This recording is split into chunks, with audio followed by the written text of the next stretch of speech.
Good afternoon. I'd like to call this meeting to order at 5 o'clock p.m. At this time, we will hear public comments specifically related to items on the closed session agenda. Trustee Moran, do we have any speakers? No, we do not. Great, thank you. Well, with that, at this time, the board will adjourn into closed session. And it is still 5 p.m. to concur regarding personnel, existing and potential litigation. Thank you.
Good evening, everyone. Welcome, and thank you for coming. The board has returned from closed session and is reconvening in open session at 6:01 p.m. Before we begin, please note that this meeting is being video recorded in accordance with Bylaw 9324, Minutes and Recordings. The video recording is part of the public record and will be made available on the district's website. The revision was made to promote transparency and accessibility for the community. There was no action taken in closed session. It is recommended the board adopt the agenda as presented. Do you want to have a motion? So moved. Thank you. I'll second. Thank you. Any discussion? No? Okay, I will take a vote. So, Trustee Goldbeck? Aye. Trustee Moran? Aye. Trustee Favela? Aye. And I also vote aye. So with that, it passes. The flag salute and student presentation will be led by students from Mayales Elementary at this time. Good evening, President McBride, members of the Board of Trustees, Superintendent Hazel, and everyone here this evening. My name is Rory Lucy, and this is Ivan Cepeda, and we are students at Mayales Elementary School and proud members of the FUESD this year. Tonight we're excited to share how Mayales Elementary is growing greatness in students' learning outcomes through our dual language school and our international dance festival. Esta noche estamos entusiasmados de compartir cómo Mayales está cultivando las excelencias en los resultados de aprendizaje de los estudiantes a través de nuestra escuela de lenguaje DUL y nuestro Festival Internacional de Baile. At this time, I invite everyone to please stand, place your right hand over your heart, and join me for the Pledge of Allegiance. Ready? Begin. I pledge allegiance to the flag of the United States of America and to the republic for which it stands, one nation, under God, indivisible, with liberty and justice for all. Thank you. Please take a seat. At Mayales, students learn in both English and Spanish so we can have double opportunities in the future. We know that coming to school every day is important because good attendance helps us learn and stay on track. When we're at school, we take pride in doing careful work by taking our time, checking our answers, and fixing mistakes so we can do our best. We also show effort by trying hard, and it's okay that it's sometimes hard because we never give up. La buena asistencia es venir a la escuela todos los días, llegar a tiempo y no faltar sin razón. El trabajo cuidadoso es hacer las cosas con atención, despacio y bien hechas, revisando para no tener errores. El esfuerzo es intentar hacer lo mejor posible, no rendirse cuando algo es difícil y seguir practicando. Speaking of attendance, one special thing that we can earn is participation in the Attendance Fun Day. Our school is working towards reaching a 96% attendance rate by the end of the year. And if we hit it, the whole school earns an awesome Fun Day celebration. Picture this. You walk into school and step into a new culture. Language is a huge part of culture. And at Mayales, students and staff speak Spanish on Wednesdays and Fridays to practice real-world communication, build confidence, connect as friends. Writing narratives and essays help us as students to synthesize our learning, allowing us to organize our thoughts, reflect experiences, and communicate clearly in both languages. Combine these experiences help us grow into confident bilingual learners who are ready to succeed in the device world. Los estudiantes de Mayales están felices de celebrar el Mes Nacional de Educación Bilingüe y son un ejemplo brillante. Get ready to celebrate culture, music, and school pride at our annual International Dance Festival. Each year, this exciting event brings our school community together to develop Hispanic cultural awareness through vibrant music and dance. Students have the opportunity to show their school spirit while working as a team to prepare and perform. A través de la práctica y la presentación desarrollan confianza, se expresan y se apoyan mutuamente en el escenario. Es más que solo una presentación. Es una alegre tradicional que celebra la cultura, la colaboración y el poder de aprender juntos. Por favor, acompáñenos. Es un placer para nosotros presentarles estas invitaciones personales.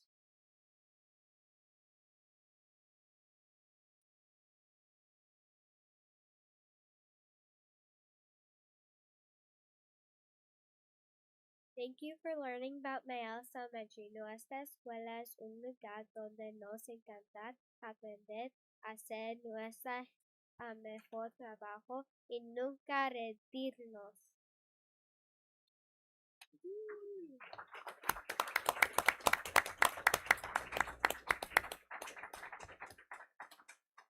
We are proud to be bilingual learners, respectful leaders, and part of a diverse and caring community.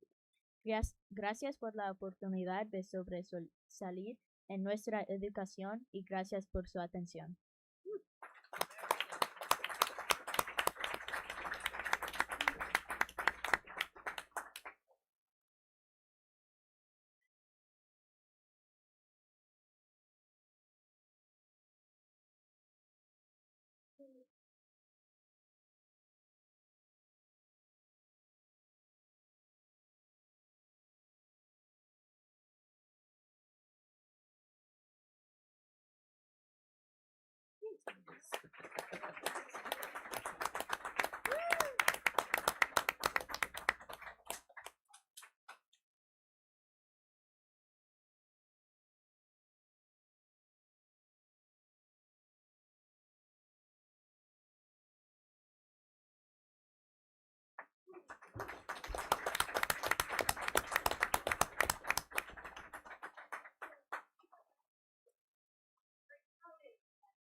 Aww.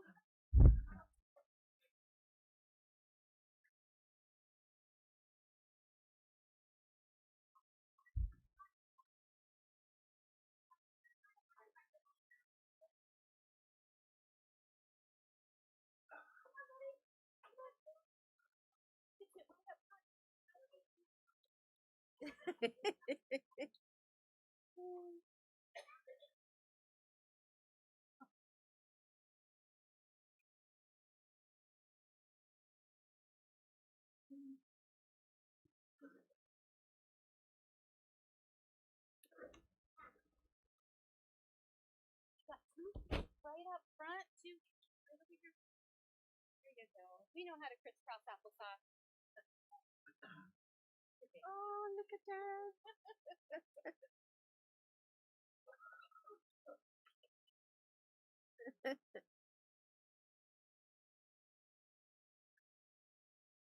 Cheers. Mm-hmm.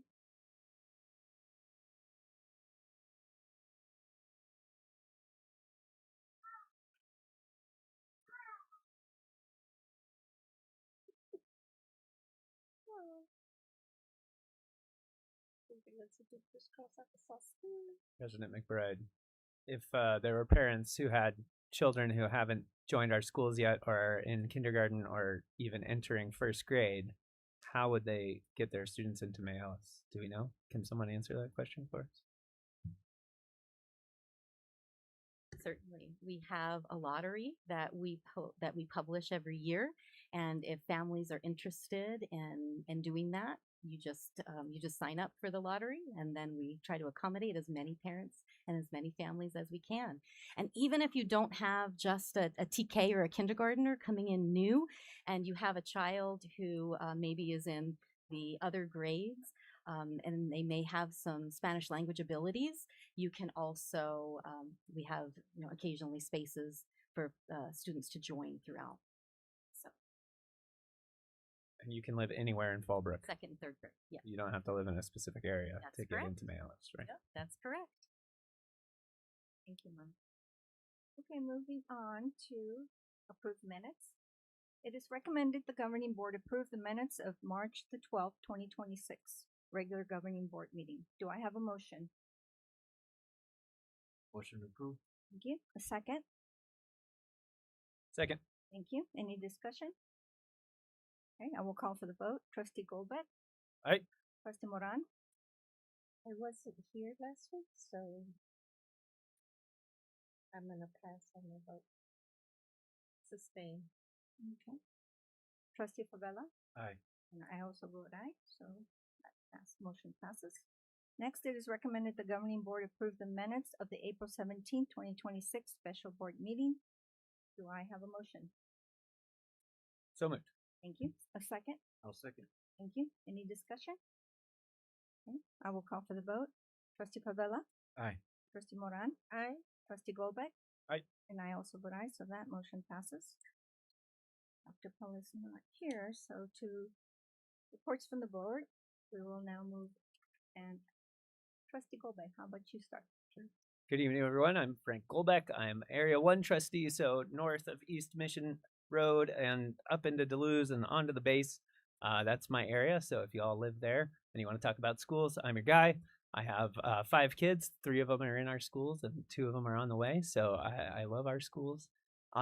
This month, a lot went on, and it's incredible to see that we have 800 employees in our schools, and we are all focused on continuing this great work that our students are doing of improving outcomes in math and reading and language arts. So if you all want to stick around tonight, and I know I have little kids too, it's a little hard to stick around on a Thursday sometimes, but there's going to be great reports about progress that are being made across the district, both at the middle school and at all of the elementary schools.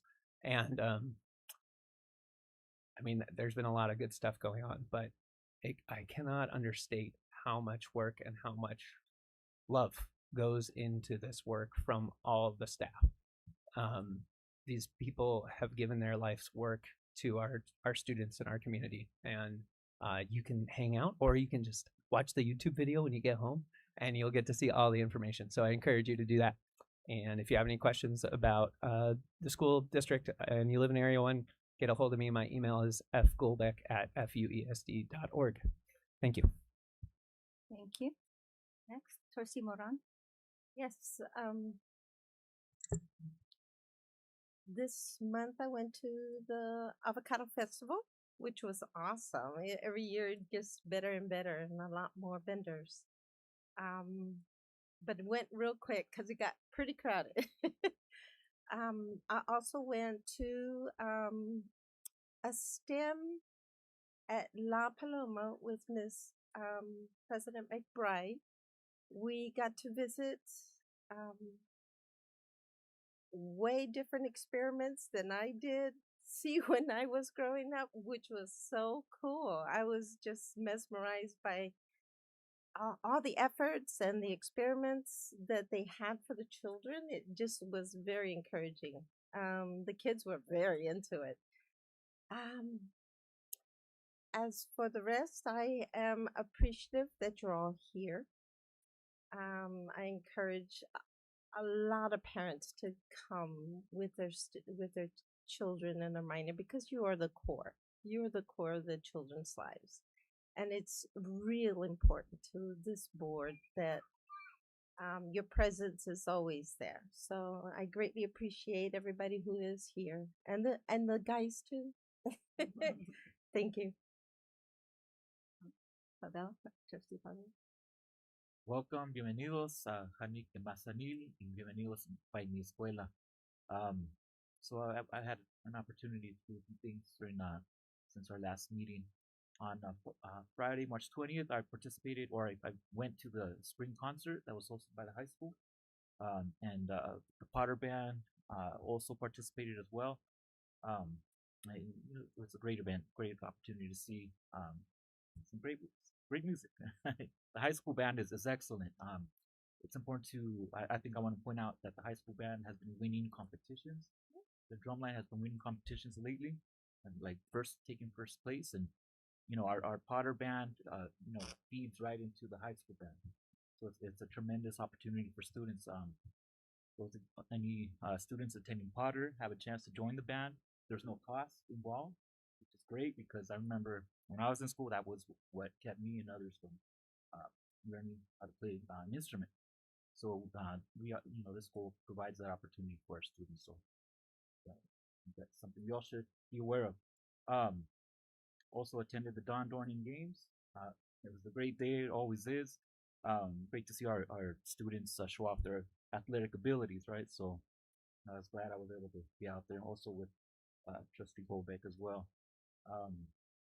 Also, I had a chance to stop by Fallbrook Allied as well. So another tremendous event our school provides, and I'm looking forward to seeing that continue to be a tradition in our school. Yeah. Thank you. As for me, I was very happy, and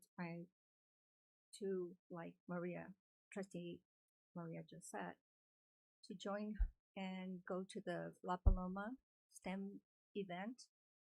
I got to see something that I believe this is their third year. I think that's what I heard.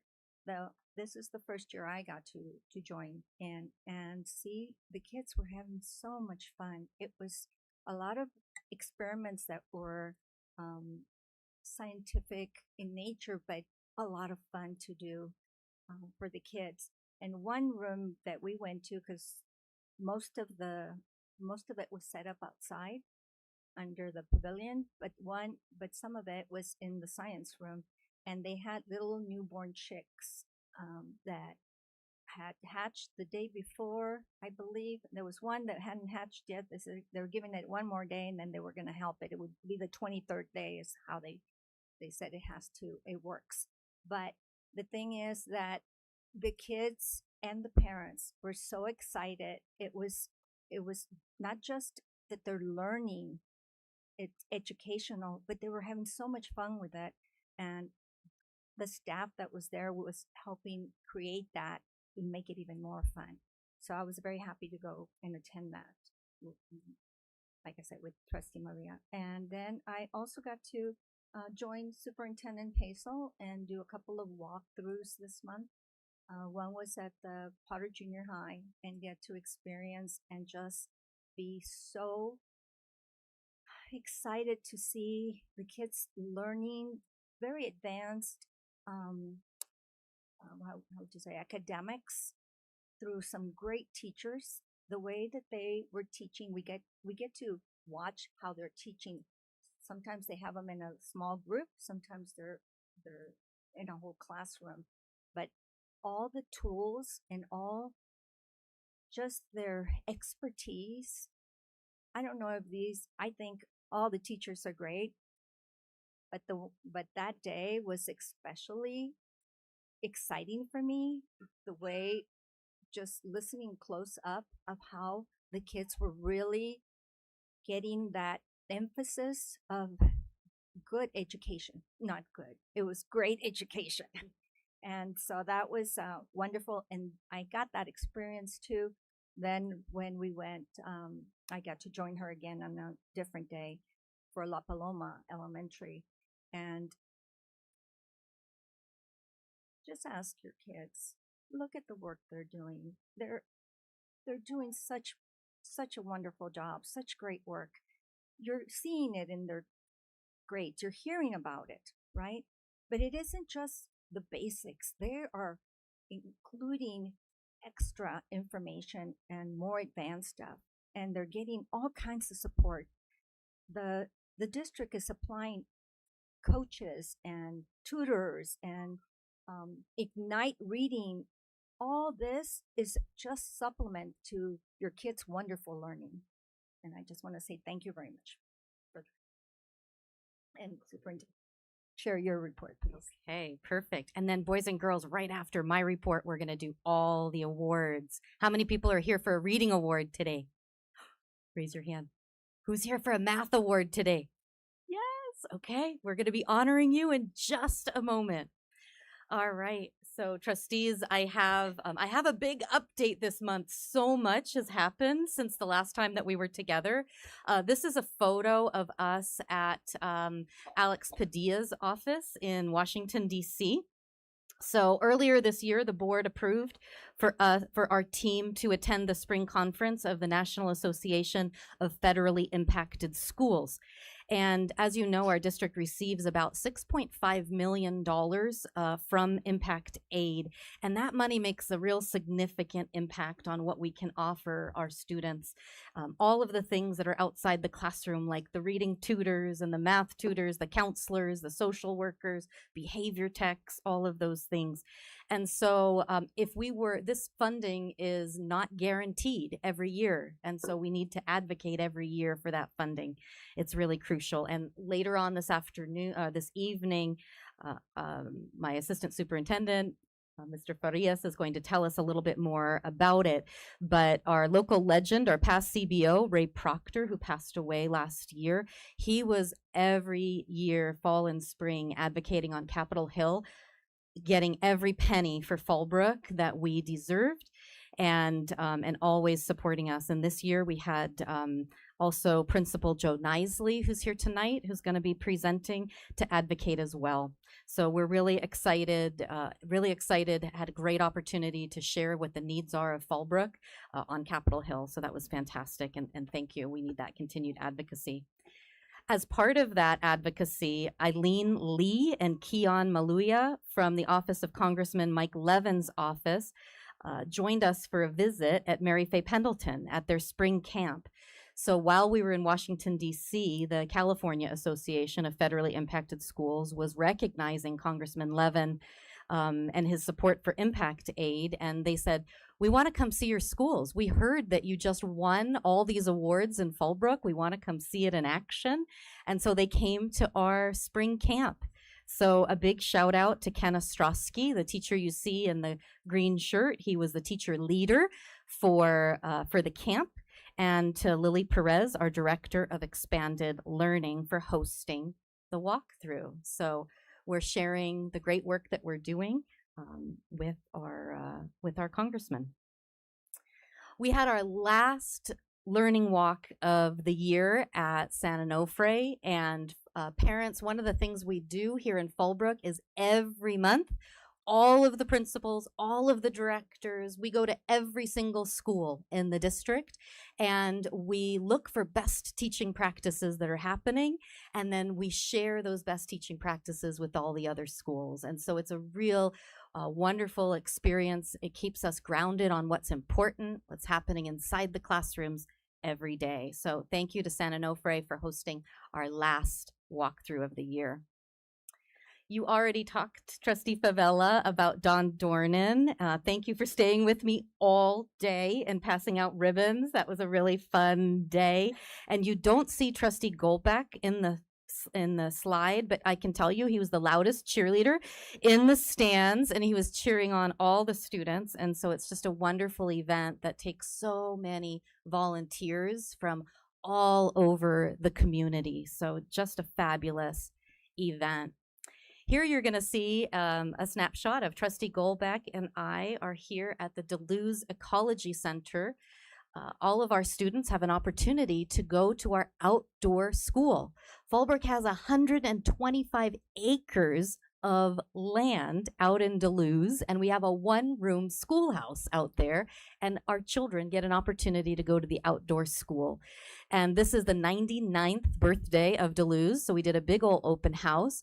And the Krieger family had donated this post office back in 1986, I believe it was. And at the time, we promised that we were going to put a little placard up on the post office, but it never happened. And so we followed up on a promise from 1986. We invited the Krieger family. They came from Northern California and the family that's close in town, and we had a big celebration. And you can see behind my head is the plaque for the Deleuze Center, and that is the littlest post office. Isn't that neat? Last weekend was Fallbrook Allaire. And this is, how many people, did anyone in the room go to Fallbrook Allaire this weekend? Yay! Thank you. Oh my goodness. It's such a wonderful event. It was kicked off by an inspirational address by Eric Ortega, and he is the school board trustee from Bonsall, and he's a member of the Paula Band of Mission Indians. And so you can see him in the middle picture, and he helped give that inspirational address. After that, all the kids went up to, you can see the photo on the top left, the Lowrider Club was there, and so the kids got to, the volunteers read the kids' stories in the shade, and they got to see all the lowriders, and that was fantastic. And then the parents went to information sessions. And so we had our DLAC president, Lupita Salerman, our district IT director in the back, Marty Culberson. Thank you, Marty, for being there on Saturday. We had John Moffat from Cyber Consulting, Bianca Castaneda from the Migrant Program. Dr. G in the back, wave your hand. You're everywhere, Dr. G. I see you everywhere. He led an inspirational session for our junior high kids about the transition to high school. Then the kids went to craft tables. They had a literacy carnival. There was ballet folklorico. It was fantastic. It was a really beautiful day. So a quick thank you to all the co-chairs, Dr. Curcio, Maricela Gonzalez, Maria Gomez, Martha Covarrubias, Marcia Winston, Emily Zilk, the Bonsall and Fallbrook High School students, Fallbrook teachers, Mayelis AP, Shailene Newman, high school trustees Eddie Jones and Oscar Caralampio, all of the guest readers, and of course Leticia Maldonado Stamos, who's the inspiration behind the event, who manned the very best face painting station in town. All right. And if you missed Fallbrook Allaire this past weekend, there's an amazing event this weekend. It's Arts in the Park. It is free for everyone. It's the most beautiful event. There's, I think, over 30 booths of arts and crafts. It's from 11 to 3 at Live Oak Park. There will be a bus that leaves from Potter all day long, and you can park your car at Potter. We'll take you every half hour back and forth to the park. So please come and see us. Next, I wanted to just share with you, trustees, you know that this year we've been piloting and working on a new math curriculum. And so it's been a year-long process for this adoption where classroom teachers, principals, and coaches have all come together to pilot different programs. And they have recommended 100% unanimously of this committee has recommended Amplified Desmos as our curriculum, and it is going to be available on display here at the district office from April 27th to May 8th. So if you want to see any of the materials, please come check it out. It'll be here all day long, and we welcome you to come and take a look. And at our next governing board meeting, we'll be bringing it forward to the board. All right. Before we jump to that, I had. Do you have the slide from Melissa from the last time, Raul? We jumped through it last time, I'm not sure. But Melissa, not to put you on the spot, way in the back, Melissa Rodarte, could you please come on up to the podium?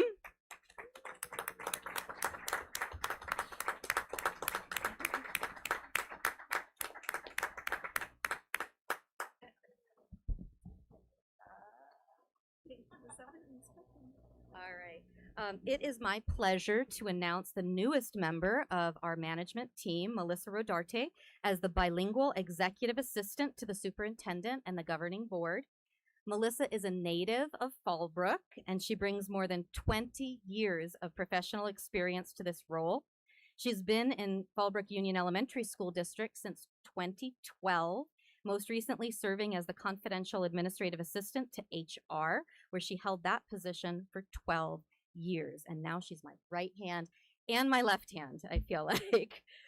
She really has demonstrated a strong commitment to excellence and to serving our staff and community. We are very pleased to officially welcome you, Melissa, into this role. and we look forward to your continued contributions to myself and to the governing board. And I know everybody who knows you knows that you are the perfect person for this role. Thank you.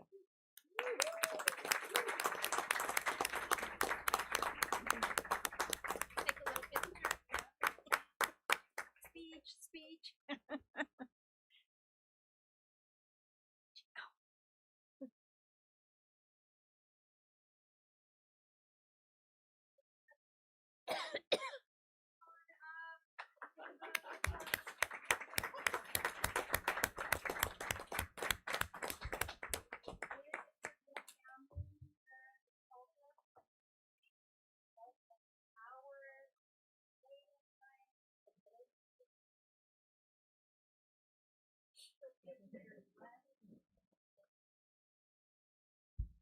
Superintendent Hazel, by the way, he makes the best burritos. We're all about the food here in the district, right?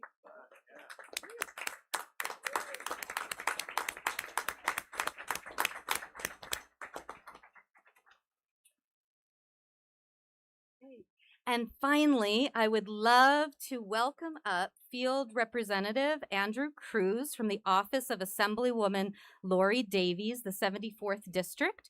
Would like to recognize Mary Faye Pendleton for their continued Purple Star School designation. Thank you everyone for having me here. We just wanted to recognize Mary Faye Pendleton Elementary on behalf of California State Assembly and the 74th Assembly District. I want to congratulate you for your California Purple Star School designation. This honor recognizes your school's outstanding commitment to supporting military-connected students and their families by providing strong transition supports and fostering an inclusive, responsive learning environment. You exemplify the standards set forth by the California Purple Star School program. Thank you for your dedication to serving those who serve our nation. I wish you ongoing success in your mission to support every student. Thank you guys very much.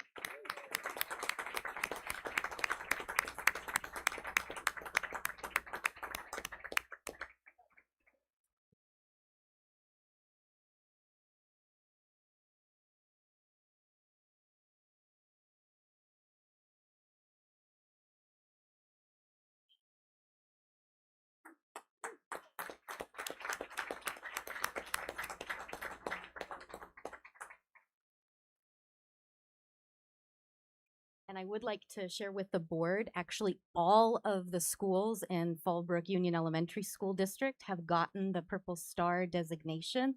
They're on a different cycle, so some will get it, will apply again next year. And so Mary Faye Pendleton went through the application, but they are one of 8 of our schools that do have that Purple Star designation.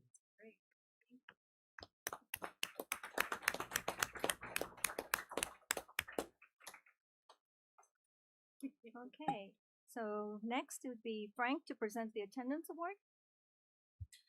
Strong attendance is so important because it's key to learning. When students are in school consistently, they have the best chance to grow, develop, and succeed academically.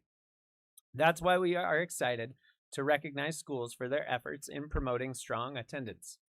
This month, once again, Fallbrook STEM Academy had the highest average daily attendance in March with 95.1%. Congratulations to the staff, students, and families of Fallbrook STEM Academy for this outstanding achievement. Whew.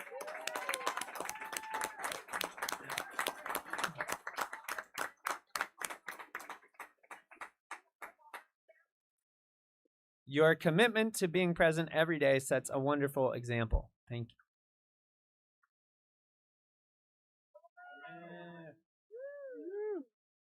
Okay,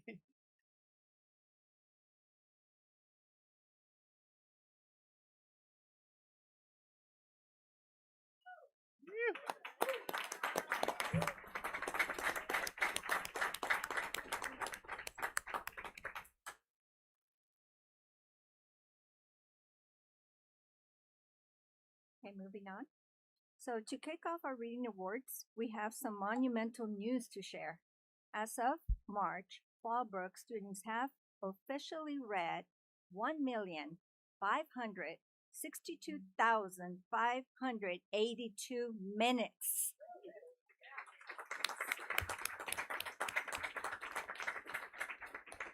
And they have read over 15,699 books. Now we recognize our top readers from each school. Each of these students led the reading charge at the schools in March.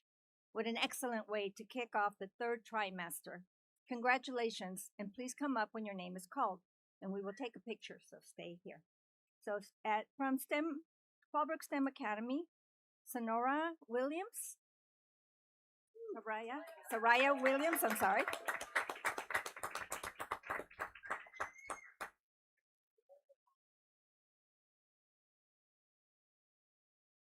And boys and girls, good job.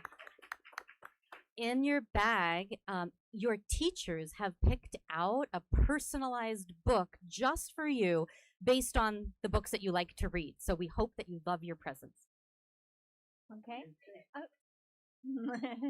They're going to take pictures.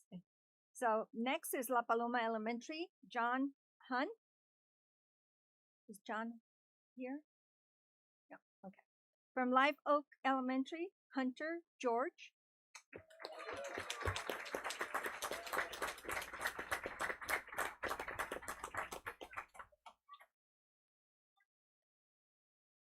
Next, from Mary Faye Pendleton is Elena Gutierrez.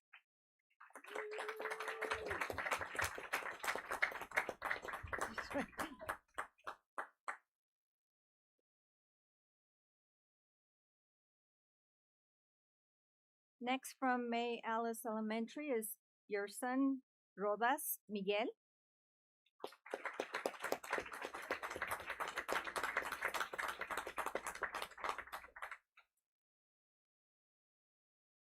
Next is Potter Junior High, Kennedy Miguel Domingo.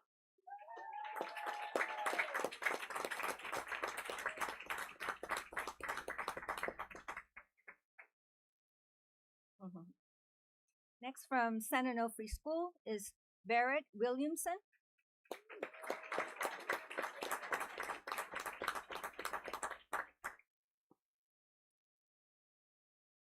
And next is William H. Frazier, Damian Dorantes.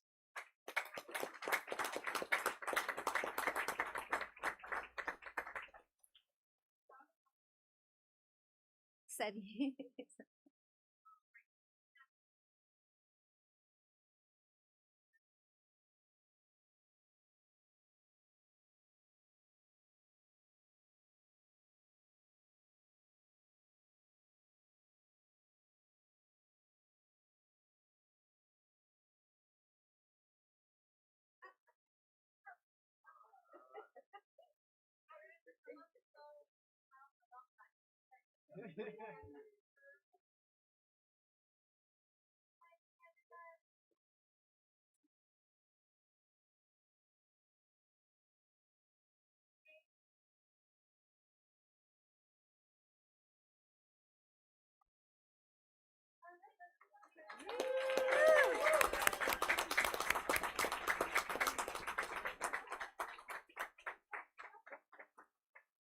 Keep up the great work.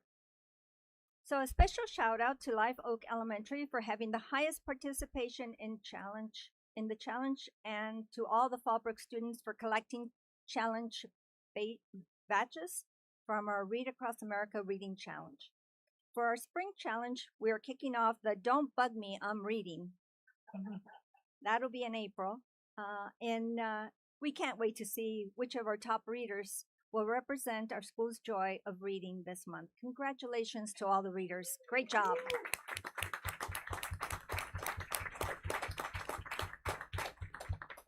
Next, Maria will present the Math Awards.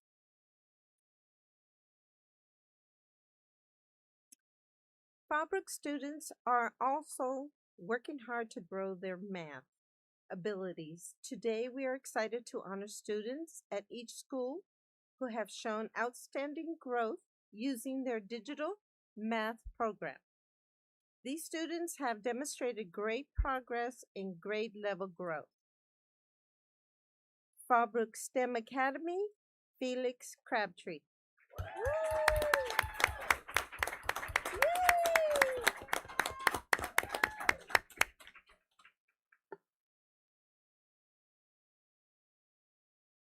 La Paloma Elementary, Matthew Begley.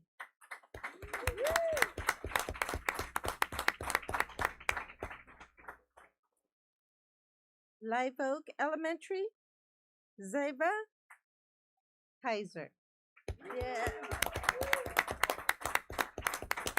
Oh my goodness.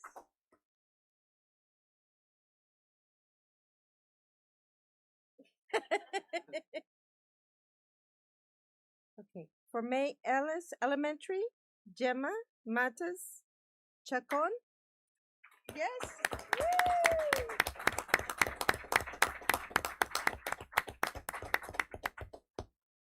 Elegant.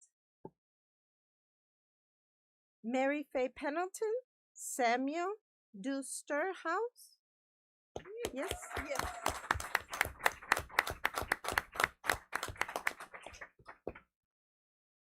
Potter Junior High School, Alan Shear.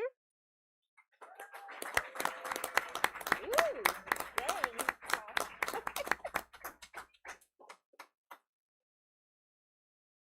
San Onofre School, Isaiah Gregory.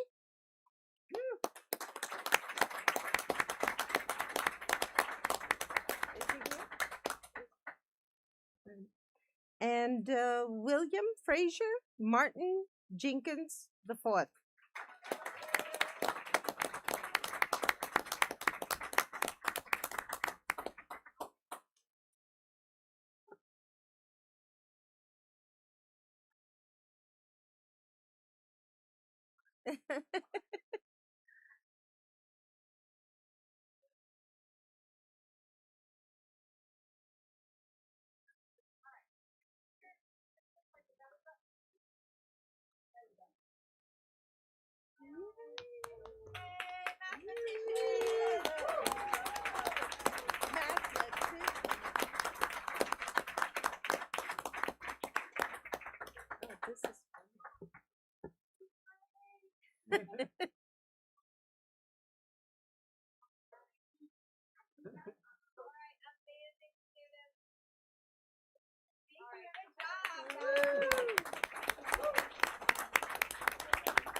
We are growing greatness in Fallbrook, and it begins with our students learning, practicing new skills. In the month of March, our students completed over 20,400 math sessions. We cannot wait to see how much more they accomplish next month. Congratulations. Thank you for coming.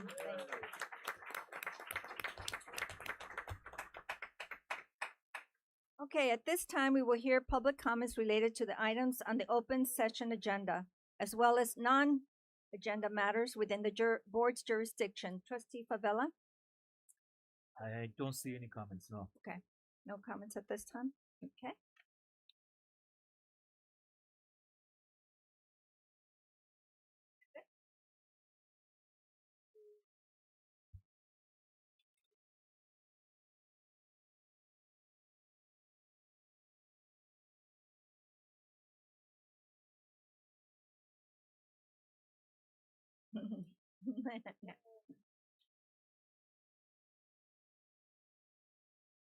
Thank you. Congratulations on the winners. Okay. Moving on to presentation. Potter Junior High team will provide an update on the school's progress since the October presentation. Assistant Superintendent Talga Bustamante. Oh, okay. Well, we're going to do Potter first.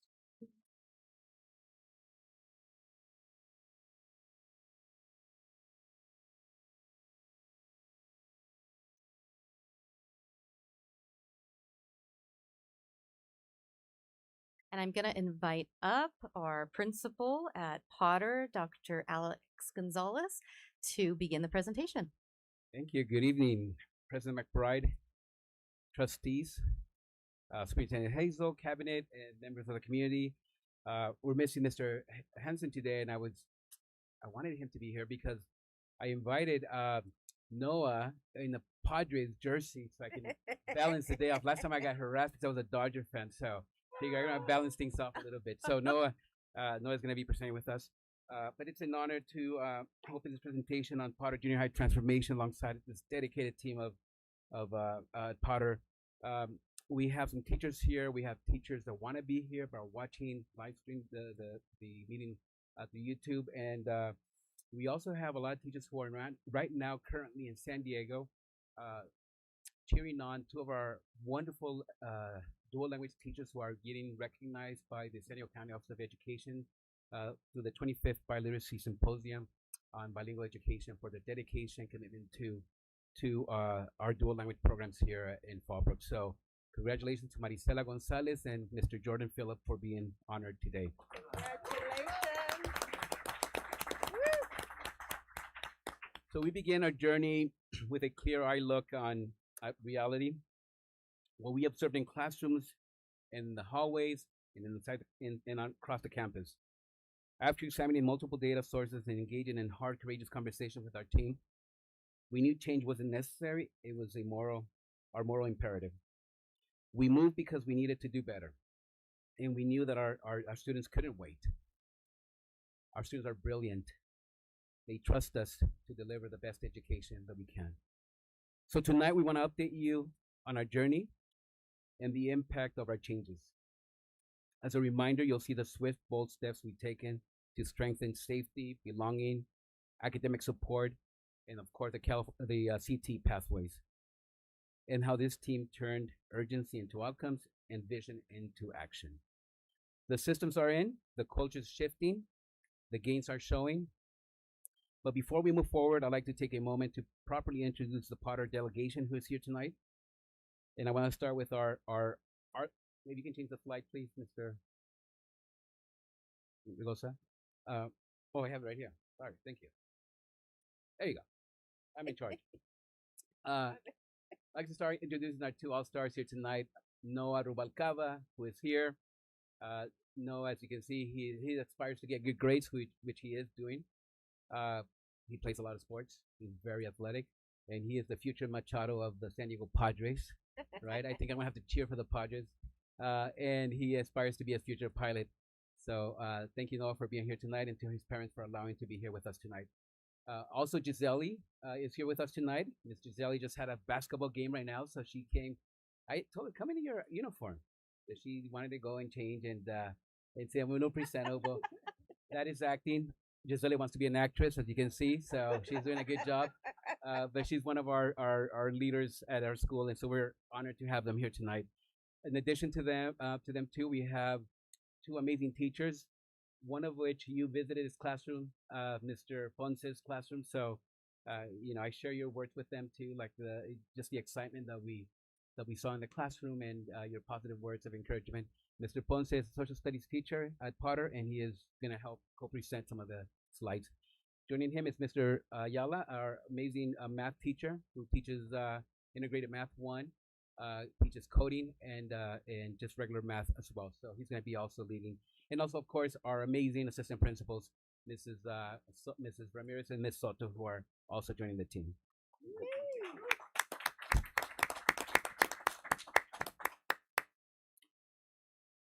So this is our vision and our mission. And at Potter, every student matters.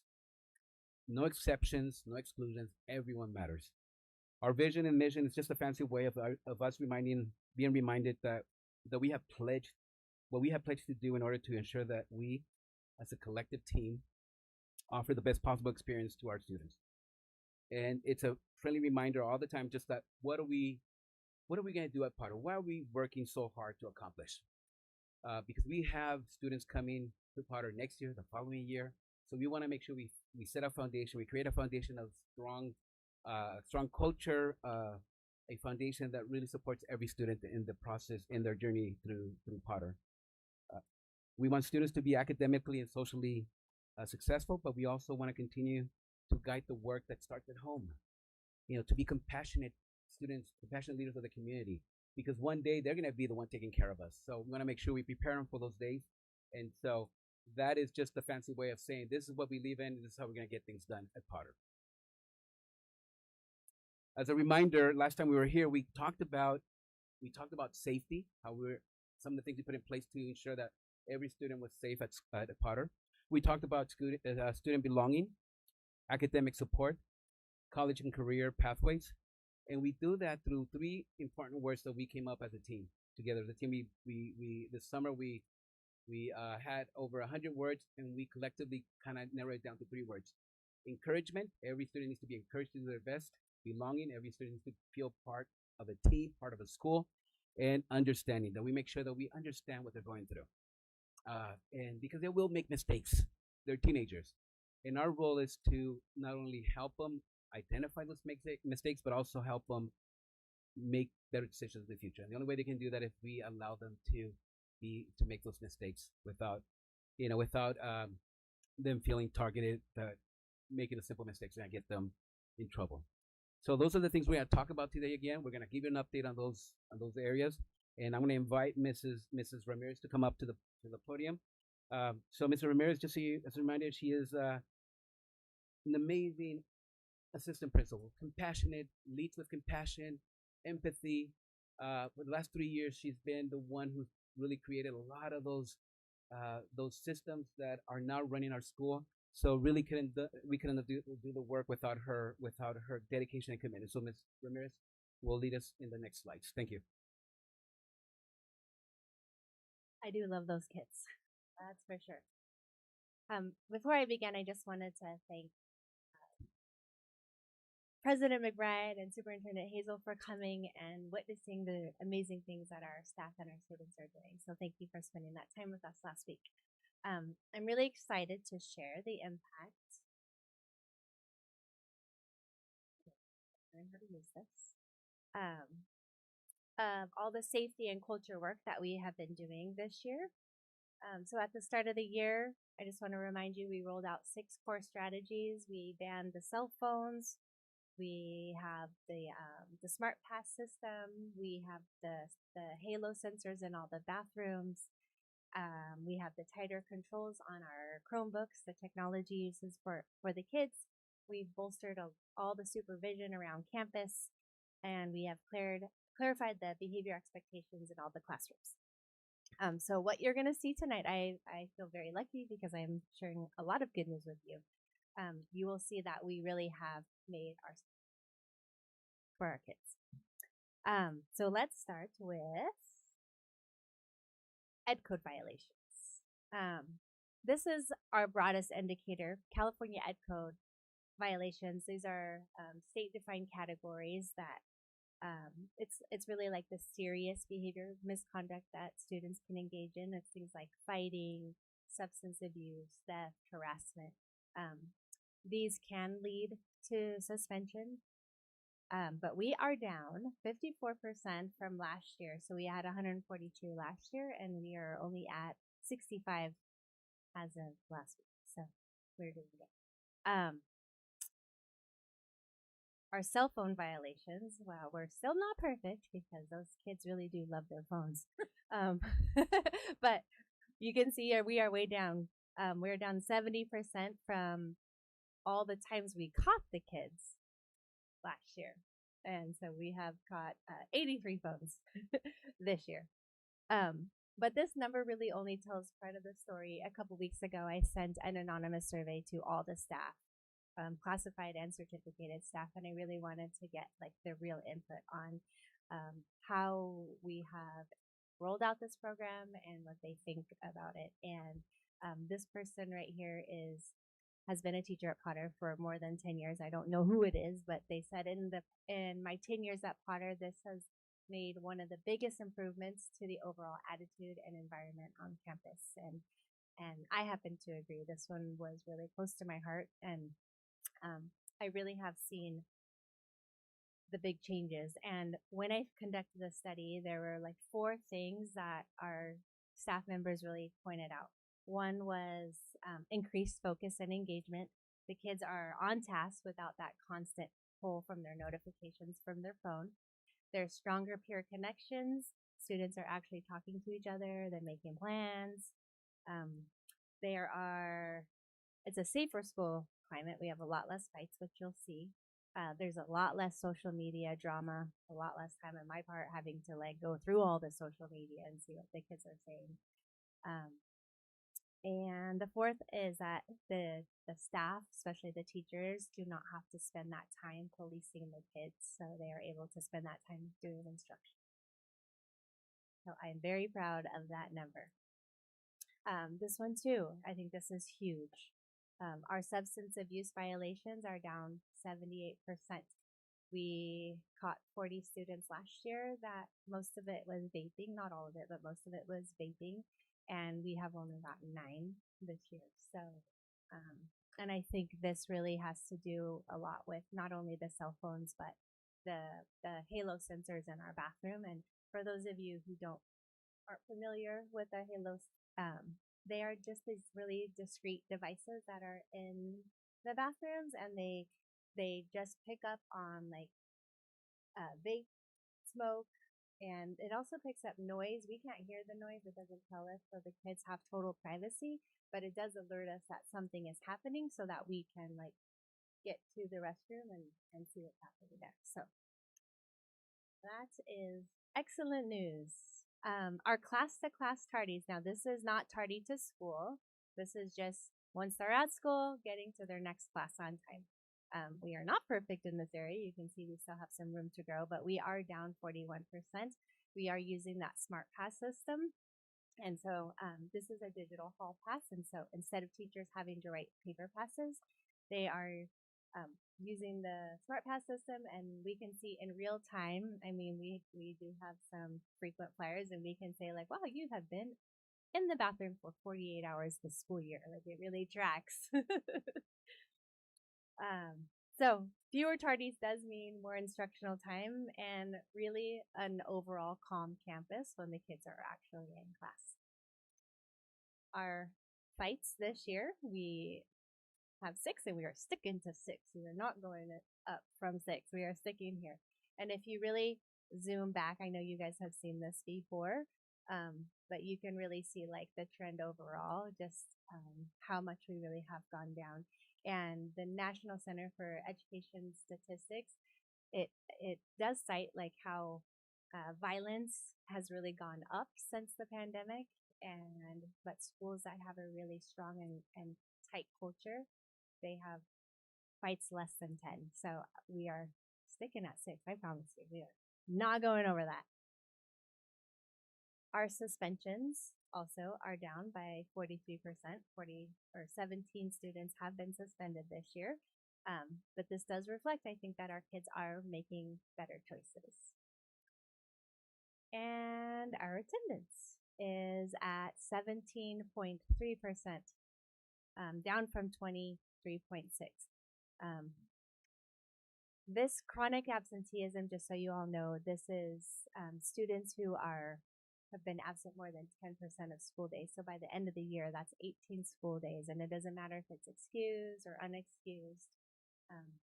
18 days is, once they hit that, and studies show that if a student is chronically absent, they have a higher high school dropout rate, social emotional, like coping skills, everything. It really does impact a lot. So we want to make sure that our kids are in school. So this is something that it's not low enough. It really isn't low enough for me, and we are going to keep working on that.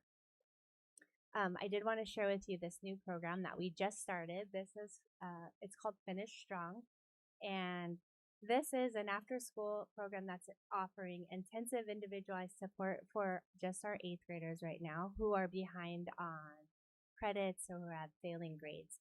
And it includes tutoring, language support for our English learners, and trauma-informed practices. We have very kind, loving people that are helping to do this program. We're offering it 4 days a week. We know that the academic struggles that a lot of these students have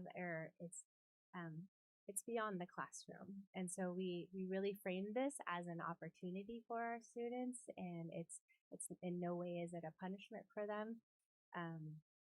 We really want them to feel very welcomed and supported so that they can feel successful on that last day of school.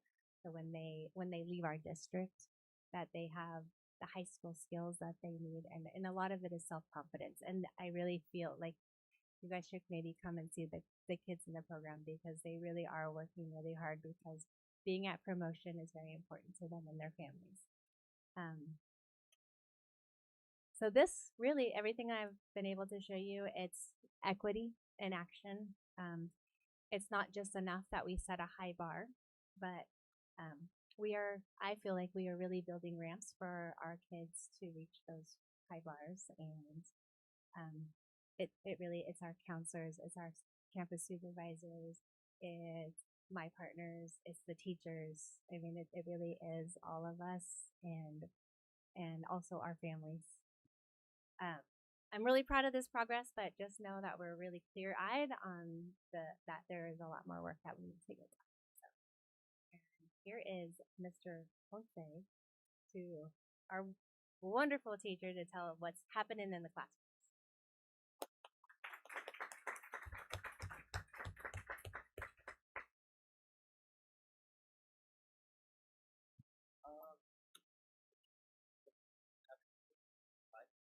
I'm going to be talking about together.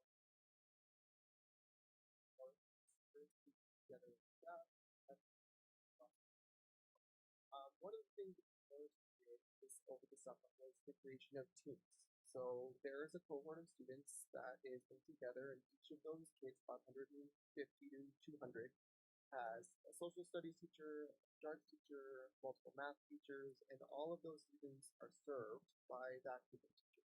So kind of mirroring with the elementary schools, right? So one teacher over the full 6-hour day, you have a team of teachers that the kids see over the span of their block schedule. So as we're working with that, on top of that, those kids also have an ed specialist, they have counseling teams, they have ed behavior techs that are all tied in with those kids together.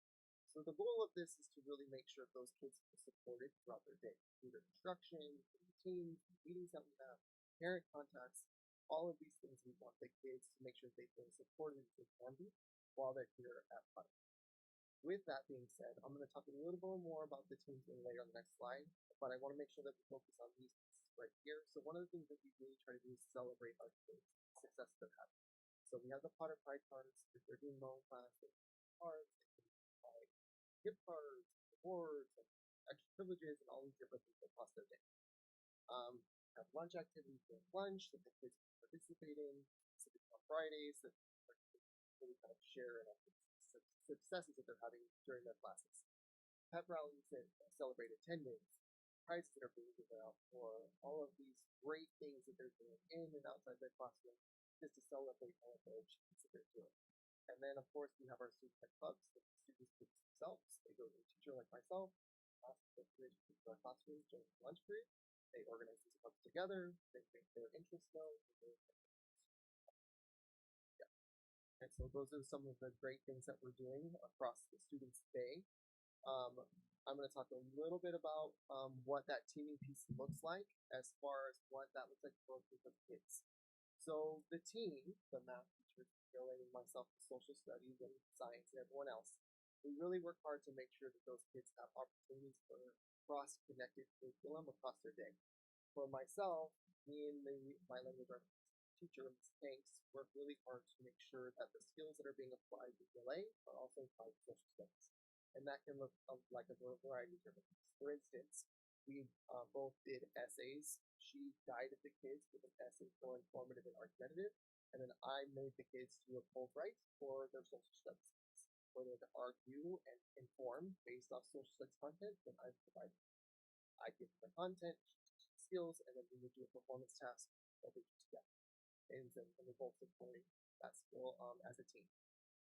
We have weekly meetings together that we can address student concerns, parent concerns, praise kids, send out group emails, all of these different things to make sure kids feel supported and heard and serviced with whatever supports we can offer on campus.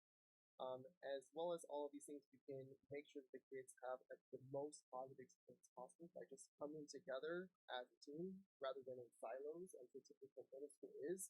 Where, for instance, a couple years ago, I'm by myself. I don't know what my track of kids is doing. this format, I can really hone in. We can discuss together, know what's going on across my class in language arts, science, and math, and then really build a plan to make sure that the kids as a whole and our teams and across their day can feel supported and make sure that they can have the best experience possible. To talk about this a little further, Giselle, and then she's going to talk to you guys a little more about some of the positive impacts. Hi. Hi guys. They said my name like a lot of times already, but I'm Giselle. And just to piggyback on what Mr. Ponce kept saying, this year we're using the new cohort team system at Potter, and I am on the Eagles team, so I have Miss Peets, Miss Rockovitz, Mr. Hayes, Miss Jackson, like those teachers I see on the daily, and my elective teacher, and I feel like it's definitely more beneficial than what we had last year. I mean, I feel like my teachers know me more, and I could definitely tell that they're paying more attention to like our like I don't know if it makes sense, but they're paying more attention to our scores and they really are like jotting down how we're doing and like they're viewing our progress better, if that makes sense. And basically the teams are really helping. I mean, I see the same people every day, so it's not just like, oh, like they're new, like you know. So it's like the same students I see constantly in the same classes, and I feel like that's good because you build relationships with those people. Like I built a lot more friends this year with the same people I have in the same classes, so that's definitely really good. And how Mr. Ponce was saying, we'll be learning this new topic in Miss Rockovitz's class, like a new strategy for your argumentative writing to make it stronger. And then you go to Mr. Hayes and he's like making you practice that strategy that we use, and we're like, oh wait, we know what to do. Like, okay. So it's just like something that you see there, and like I thought that was really cool because there's been multiple examples where that's happened where it's like Miss Rockovitz the day before will be like, okay, yeah, well you could do this, and then Mr. Hayes will give us an assignment, and I'm like, wait, we did this yesterday, and then you just see how you really see that, oh, if you were paying attention, you could see how good that planned out, and it's just like, wow, like that's actually great. Like what? It's just really cool to see how it all plans out and how they're like working together so well. And just the same thing too in Miss Jackson's class, we wrote a CER, and it's a science class. But that's besides the point. But it's like, wait, I know how to write a CER. Like we've done it in Mr. Hayes, and like it's just easier now. Like they're like, oh, CER, like, oh, it's light work. You know, it's something that you can easily do because you've done it so much, and it's like just easy to do because you've been practicing it. And I feel like a reason why is because we do it in both classes, and it's really cool to see how that's like you're not stressing about assignments like that anymore. Oh, sorry. CER means claim, evidence, reasoning. So they'll give you a theme or they'll give you a topic, and it's like, why should school phones being banned on campus is good, and you'll have that's your claim, and then you have multiple sources of why phones are being banned are good, and then you'll pick the strongest evidence. That's what we're learning right now. Pick the strongest evidence, and then evaluate and be like, okay, well, in source blah blah blah, it says that this is good because it reduces anxiety, and then you'll evaluate and be like, this is good because teenagers now are less stressed about what's going on their phone and more paying attention to what's happening in their classes. So that's just kind of like an example of something. So I thought that was really cool how you can see how it's all planning out, and how you're like, it's like you're taking it on to other places in your life, not just staying in one spot. And another thing I want to talk about that is really the teams is really helping is our classroom effort, positive feelings, perseverance, and growth mindset. So last year we did not have this team system thing, and you can see how our percentages have gone up and the stuff has really increased. So our classroom effort, meaning we want to try more, participate more in our activities and stuff, has gone up. You know, you can see 65 to 69. Pretty sure that's 4. Don't tell Miss Pete's questioning that, but 4%. So that's good. And then the positive feelings stay the same, which is fine. I mean, we're middle schoolers, we're teenagers. You know, positive feelings is kind of And then we have perseverance. Then we have perseverance, which is we want to keep trying no matter what's going on and things. And then you could see that we've gone up and we've been wanting to keep trying no matter how hard the assignment is. Like I can tell you there's probably been multiple times we're like, oh, do we really have to do this? But we still end up getting it done. So that's just something that you can see with the teams and the teachers that have helping us to keep going. It's fine if you struggle a bit, but just to finish your assignment and finish strong. And then our growth mindset has also gone up by a lot. So I think we're doing pretty good with the teams. I definitely can tell you from a personal student account that the teams are definitely really good this year. And I mean, I have a sister going there next year, so she'll probably like those two things too. And so the cell phone restrictions, I'm sure a lot of you guys are wondering. This year we had the yonder pouch restriction. So before, when you walk into the school, you put in smartwatches, AirPods, and your phone. You put it in the pouch and you lock it up, and at the end of the day, you'll have sections where you can unlock it. So, basically, in the beginning, you can ask multiple students, they were not willing to put that thing down. Like, dang, right? And they're like, they would not put it in. Like they said, like they've caught students already with their phones not in there. But if we really go down into basics and just talk real, like this is good. Like, do you know how many? They did a study not too long ago, and there was in the ASB classroom, and each student together in the classroom they got about 500 notifications, and that there's 30 students in that class. It's like 15, 25 notifications. And it's like having that in your pocket, just buzzing and buzzing and buzzing. Like, I'm sure, like, if you guys even got notifications now, you even, like, glimpse a little. It's like, you want to keep it in your pocket and, like, but it's so tempting to, like, oh, can I use the restroom? And go check what's going on. So now with, like, the yonders, it's like, okay, it's locked away. Like, I can't do anything about it. Like, you have to actually pay attention. So definitely new, like, real. And there's definitely way more interactions than I saw last year. Way more. Like, I can see people and I'm like, wait, they're talking? Like, what? I didn't know they could talk. Like, because they're like those quiet, I'm just like, what? And definitely less social drama. I could tell just by the way we're all kind of like, there's like, you could feel, when you walk into a room, you can feel there's tension. Like, now it's like, there's not a lot of tension. We're all just kind of mellow. So I could definitely feel less of that. And a lot more better focus in classes. As you guys could tell, like the percentages went up in our stuff, like growth mindset, perseverance, like we all went up. So definitely better focus and reduced anxiety. Not always checking, oh my gosh, like I wonder who's texting me, like and like oh my gosh, notifications, social media, like stuff like that. So definitely reduced anxiety.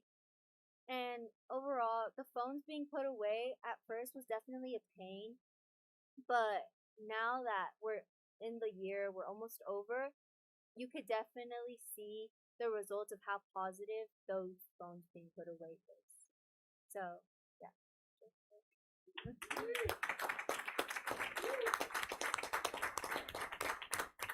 Thank you, Mr. Selly. Now I'd like to introduce Mr. Noah Rubalcaba. Good evening, everybody.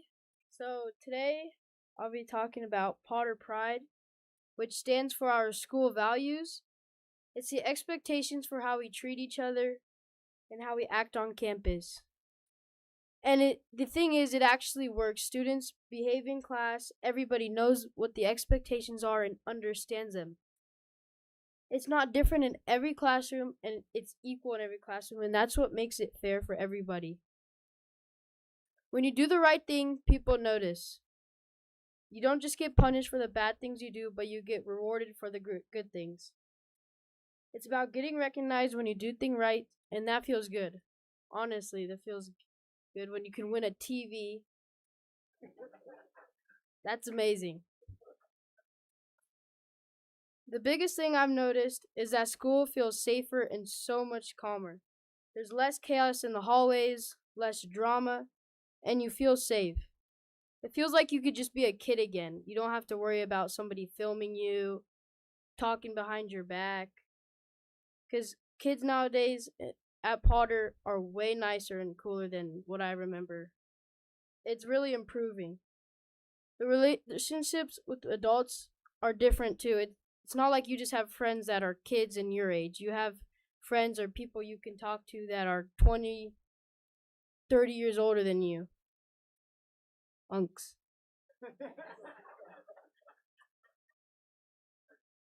Sorry, Mr. Ayala.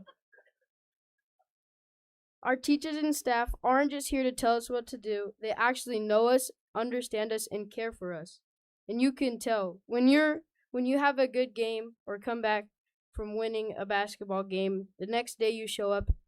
I've had probably 10, 15 teachers asking me how my game went. And that honestly feels really good because it feels nice to have somebody there for you where you can explain and just brag about how many points you scored or how many you didn't score.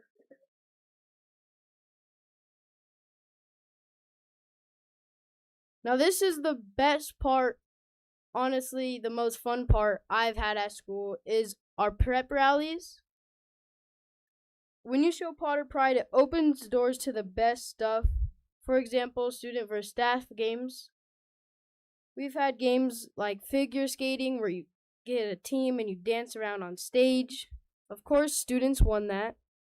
Thanks to me, actually. I was a big star in that. We have pep rallies that are seriously fun and hype, where there are contests between 5 teams. Last time, me and my team and my teacher, Mr. Ayala, with the Sea Lions won the best attendance at the pep rally. We also have our Student of the Month, where every staff member chooses that one special kid. Sadly, I'm still waiting on my award for that. Even though we represent and love the Padres. We have semester awards night where students get recognized in front of their families. Potter makes a really big deal out of those. They're super fancy. Really fancy. At lunch, there are fun activities and things to do. Like on Fridays at lunch, Miss Ramirez goes down to the quad with a big spinning wheel where you can win prizes like speakers. I've seen some speakers out there, right, Miss Ramirez? Speakers, and hundreds of kids try out to win Potter Pride cards where they can turn in a Potter Pride card and participate in these games. But what makes Potter special compared to other junior high schools is our sports program. And this year, participants have been awesome. Hundreds of kids try out. The whole school celebrates our athletes. This year, I think combined for boys basketball tryouts, we had probably 80 students try out compared to last year, which was 50. So students are putting themselves out there and trying to really do what's best for them and learn new games. We also have a basketball club that attends at Potter. If you don't make our basketball team, you can always play at this club and learn basketball, so maybe next year you can win. Or not win, make the team. The point is, when you do the right thing at Potter, good things happen. It's not like the school is just rules and work. When you show up, do your best, and treat people right, you get to be a part of all the fun stuff. And it makes you actually want to keep doing the right thing because the reward isn't just a grade. It's having fun and being proud of your school. I'm really glad to be at Potter for 7th and 8th grade. Of course, it's not perfect. Nothing is. No school is. But it's a place where you can tell people are trying to make it great, like our our principals and teachers and our staff. And as a student, that means a lot. Thank you.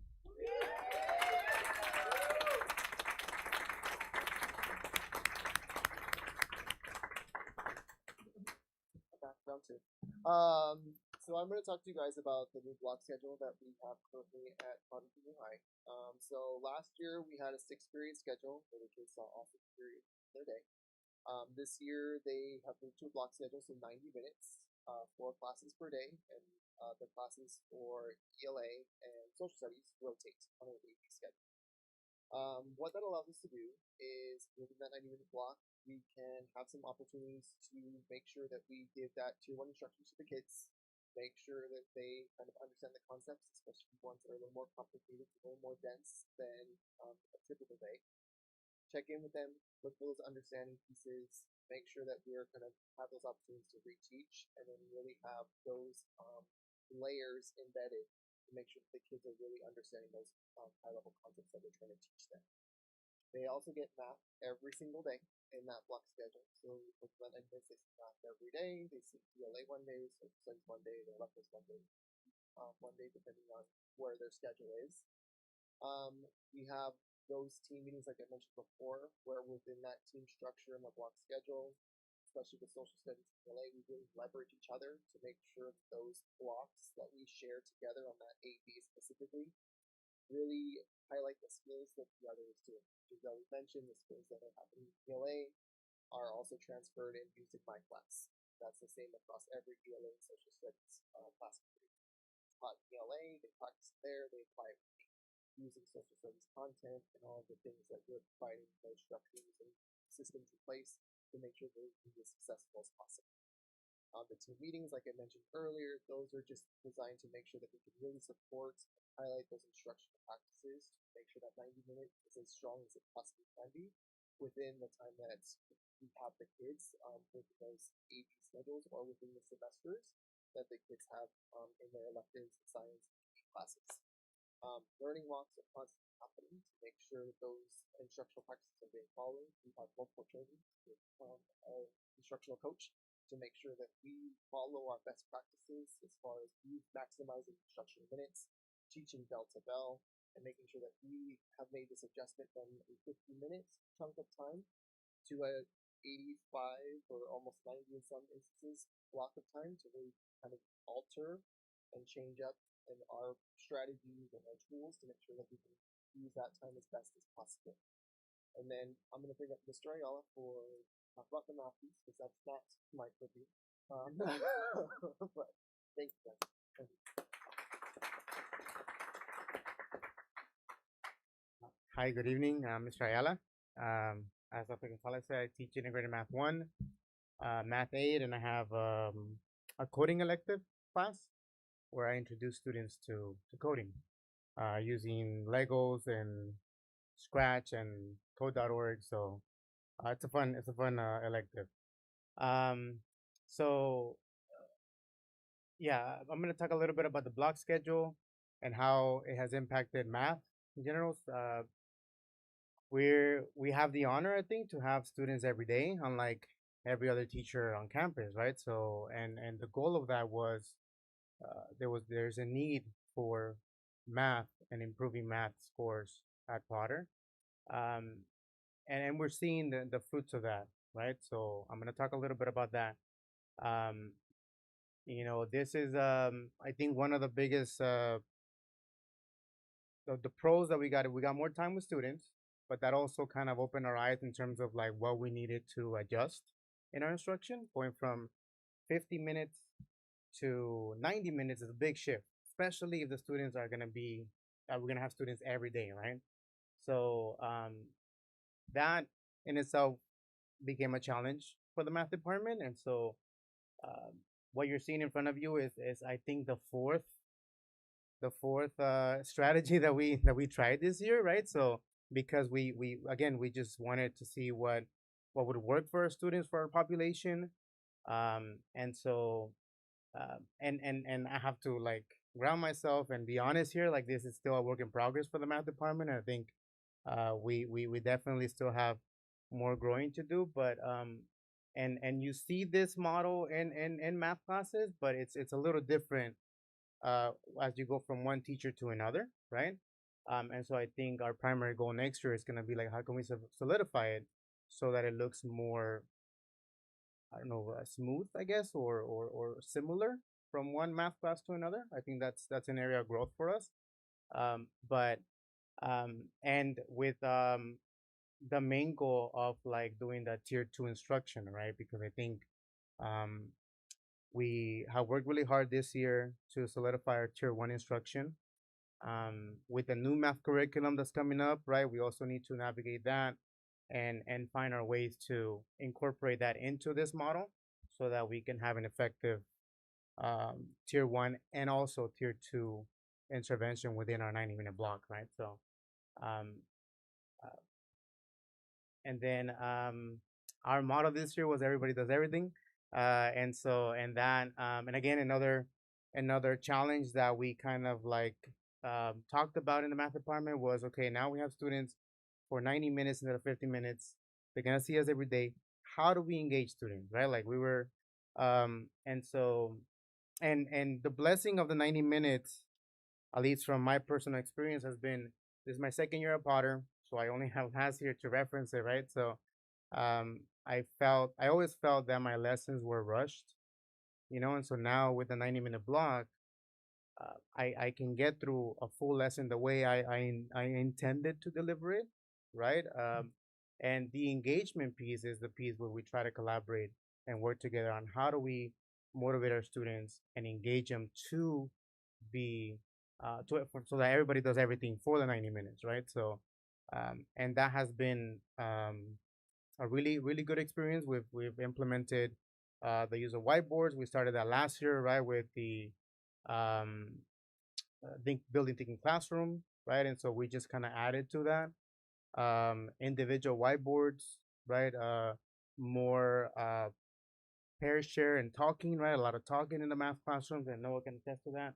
I do. They do a lot of talking in my class, so and it's just a way for us to like how can we not only keep students engaged but actually challenge them to go further, go past just you know mimicking the algorithm, right? Like can you go past that?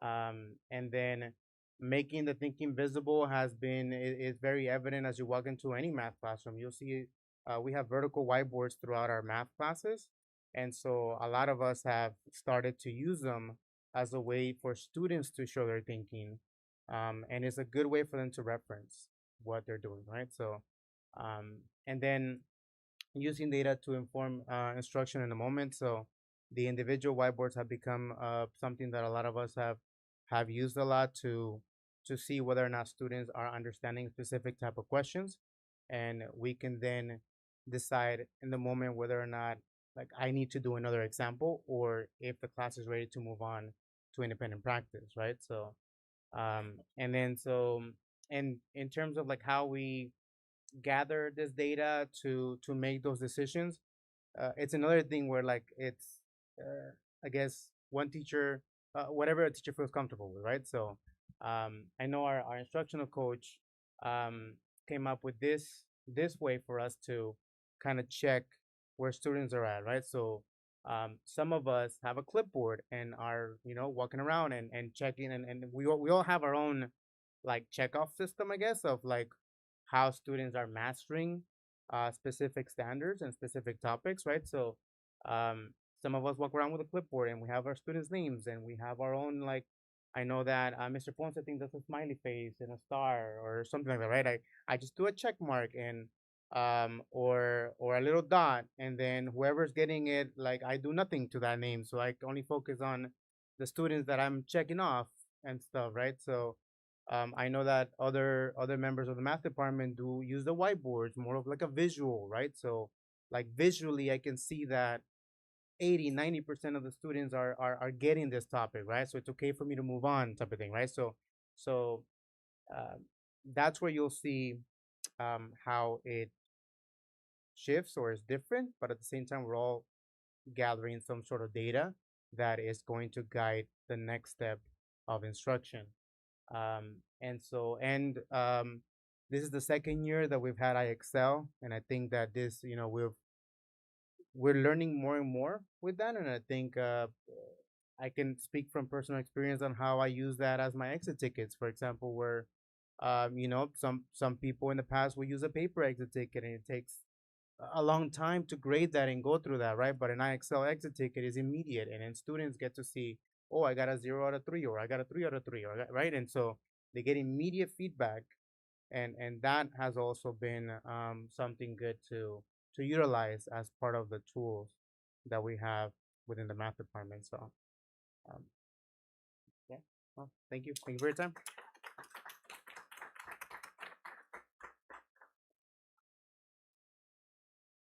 One more. um, the small group instruction at Potter looks different depending on the classroom that you're going to visit. So for instance, when you guys came into my room, my kids were working on a presentation, and during that presentation that they were working on slides, I was pulling groups, had the rubric with me of how they're going to be scored, and giving them updates of like, here's where you're at, here's what you need to do, here's next steps, and then they had the rest of the class period to get through as much as they could. So it was more of a check-in based off of what their performance task was looking like, and kind of guiding them about what they need to do to make sure that they complete it successfully. Other classes, it's going to look like the skill. Maybe it's main idea, or maybe it's using evidence or the best evidence in the text that you're going to highlight. And a small group is told, or maybe they're intentionally grouped beforehand, so that I know that's typically what I do in my room. Is I have a group of focus students that I know that I need to check in with frequently. They're grouped together, and I know that I need to push into that group in the lesson and make sure I review the skill, make sure that they're okay, that they understand what the concept is, before I can move on and check in with the other groups. That's the group that I go to first always. Make sure they understand what that concept is, and then just make sure that they feel supported, that they feel ready. And then just making sure that we highlight those specific strategies that we're using within those groups. We've been given lots of training this year for the social studies team from UCSD, the CRLP training that we've been given. For me, myself, has been instrumental in making sure that I tell the kids specifically what strategy we're using, how it's going to affect their language, what we're building towards, if that's sentence expanding or deconstructing sentences, however that looks, but they know what that strategy is because we do it frequently. They know what it's trying to do and how it's trying to support, and we call it out and we tell them of what they're trying to do to increase their writing, to make sure that they use descriptive language, to make sure that those extensions of the sentences feel more advanced than what they had previously before they entered my classroom. And that all circles back to using that 90-minute block to make sure that we're using every minute of instruction and being very intentional about where we put those lessons, where we embed those strategies. For me, those strategies that I've learned this year, I use them, those are my brain breaks, but the kids are still working. They're doing a strategy that's a break from the direct instruction tier 1 stuff that I'm providing. And now we're going to do a language lesson that is, you're working in groups, they're pulling sentence strips and doing all these things.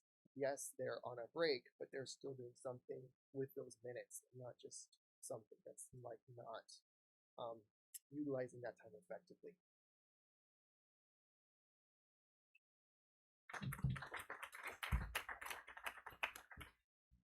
I don't think there's another board in San Diego County that sees and reviews data more than this board of education here. So what I'm going to show you is something that you've probably seen already many times.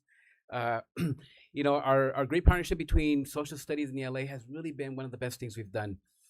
Teachers really emphasizing certain skills that are being taught in ELA and social studies. So it's another ELA teacher, but teaching social studies content, right, history. So as you can see, our scores in language arts had a little bit of gain. 7th grade went almost 1% up this is from March to March of last year. This cohort is last year's cohort to this year's cohort. As you can see, last year's 7th graders, which is the blue, 47%, are now as 8th graders testing at 50%, which is about 3% growth. And then overall, it's a 2.2 growth. Again, this is something that you guys have seen repeatedly. Getting middle schoolers to do the work sometimes and take these tests is an experience of its own. But kids are doing really well, and I think a lot of it has to do with the partnership that's happening in the classrooms. We got to work on math. We got some work to do on math. Math concepts in junior high, they become a little more challenging. The START test also, there's questions that students haven't yet seen, so they're not gonna answer those correctly if they haven't seen them. But there's a lot of things that have been happening already in the classroom. And I can tell you, I can attest that there have been many changes in the classroom that have improved instruction tremendously. And we are very confident that our CAP scores are gonna really be high this year, and there's gonna be growth because of that change that we made last year, the investment that the board made on Potter, but students are working on teachers are already working on some strategies that are making sure that students are getting those skills that they need to know. And then this is just star growth from this month. These are the current students. Again, ELA, we've seen a 3% growth from November to March in ELA. Seventh grade, eighth grade went from 46% to 50%, 4.3 growth in ELA, and overall close to a 4% growth. I think having, again, ELA and social studies really partnering up and working together has been beneficial. One of the things that we want to do is also help. There's more opportunities for students to practice their reading and writing throughout the day, right? They do it in science, they do it in social studies, they do it in English language arts, they do it in PE. So we want to make sure we find ways to give students opportunities to practice their math skills in other areas. So we're talking about, how do we do that? How do we incorporate a math standard into science and social studies so we can talk about whatever they're talking about in math? So that's something that we want to work collaboratively with the team to make sure that we get those things in place next year. And math, as you can see, like I said, there's little growth. There's room for growth, and we are making sure that we address that immediately. We're not waiting until next year. We started actually in March, right? So I'm gonna ask Ms. Soto, our other dynamic system principal, come and share a little bit about the work that is happening in some tutorials that are happening, and also the CTE part of the presentation.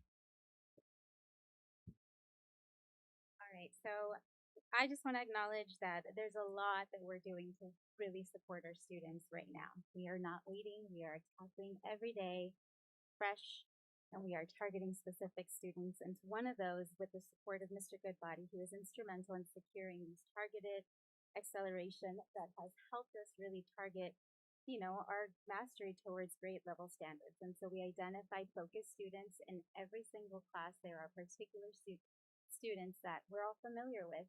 We have their pictures, we are tracking how they're doing, and we are looking and invested in each one of those students. And so in this particular case, with this tutoring program that we've done, it starts with before school, during school, after school. We're maximizing the time that we have with them to really target those specific skills to help them bridge those gaps and really accelerate their learning.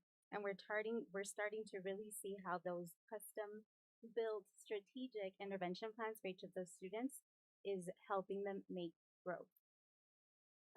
So we're really excited with that. Here is a report from one of our parents that they shared with us. They said, "Thank you for the info." And this is after we shared that they were going to be part of this tutoring program. "My student has already said how much fun they are having in tutoring and how much quicker they are understanding the work. Thank you so much." That to us right there speaks volumes. When we hear from the parents and the students having those conversations, right? That's exactly what we're looking for, that connection between our school and our families, and we're seeing that in the classroom. All right, and then the fun stuff, how we are bridging to beyond when they leave our school. So we want every student at Potter to know that there is a path forward, one that is tailored to who they are, not just why and where they are academically. We want to expose students to meaningful opportunities before they get to high school. And so with that, we have several different pathways that we have for our students. We have the arts, right? So you heard earlier about band. We have the health. We were visiting, I know tomorrow I have a classroom teacher that I'm going to go observe because they are dissecting brains. Earlier last week, they were dissecting eyeballs. We have our engineering, where the students are presenting how they would design a playground for a new development. So all of these skills are things that we are providing for our students. And these are just small ways that we are helping expose them to what's available for them beyond our time here. Under Ms. Hazel's leadership and also the work of Mr. Goodbody, we have secured the CTE grant worth $336,541 that will support our 3 different middle schools, Mary Fay Pendleton, our school, and San Onofre. And one of those grants, with that grant, the Empower Fallbrook grant, it's to build out these career pathways. We're excited to continue to really just emphasize what we have available and what students have available. You guys heard from our students, right? What they want to be. You heard Gisele wants to be an actress. Noah, you want to be a pilot. And we want to honor that. And we know our students, right? And we're looking at them as individuals with a bright future ahead. And so for us, our job is to build a school where each of our students can see those dreams become a reality. Name them. We help the students connect where they're at and what it takes to get them there. So we're opening those doors here. This is what that CTE grant is going to make possible for our students. That is what Potter is becoming.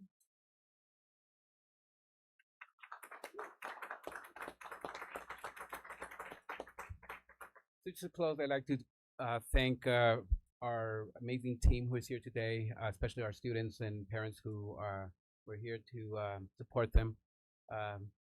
Noah and Gisele are just a small sample of what Potter, the students that are a Potter, and also Mr. Ponce and Mr. Ayala are just a representation of the amazing teachers that we have at Potter that go to work every day to make a difference.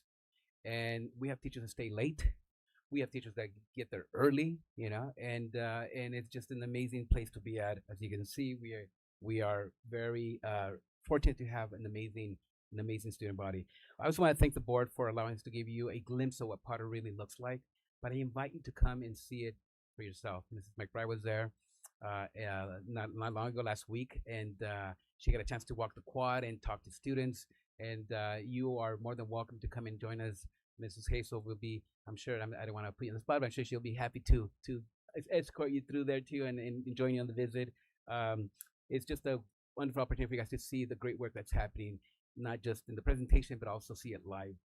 So thank you. I also want to thank Mrs. Hazel and Mrs. Tawag Bustani for their unconditional support and investing in Potter and really making this a reality. I know we started last year and about a year ago, and it was a scary journey ahead. But we've never felt alone. We always felt supported. And we knew it was going to be hard, but we know we had the support of our superintendent. And when you have the support of the superintendent, you can do a lot of things, right? So we are very thankful and grateful for your support and your coaching and all the work that you do behind the scenes to make sure that our school is wonderful. Because we know that Potter is the heartbeat of Fallbrook. And we want to make sure we continue to elevate our status and work together to make Potter the best place possible. So when Joseph and with Leo are there, in about 10 years, 12 years, 13 years, maybe, right? That we have a great school for them, in spite of who is there to lead it. So thank you for your time, and thank you for allowing us to be here and share some of our experience.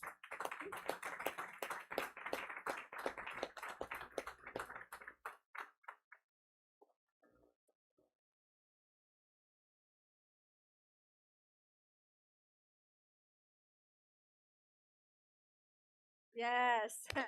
Have you thought of taking acting class? I thought.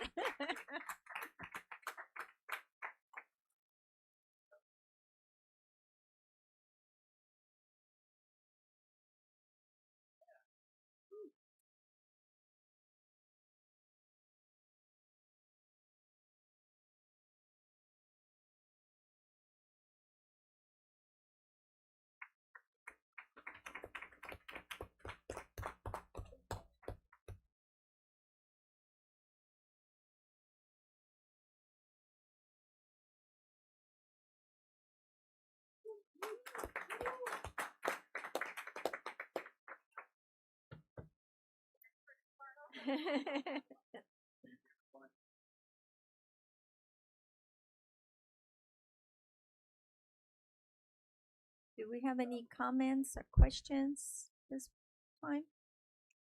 Yeah. I had a couple questions, if that's all right. Dr. G, Mr. Hale.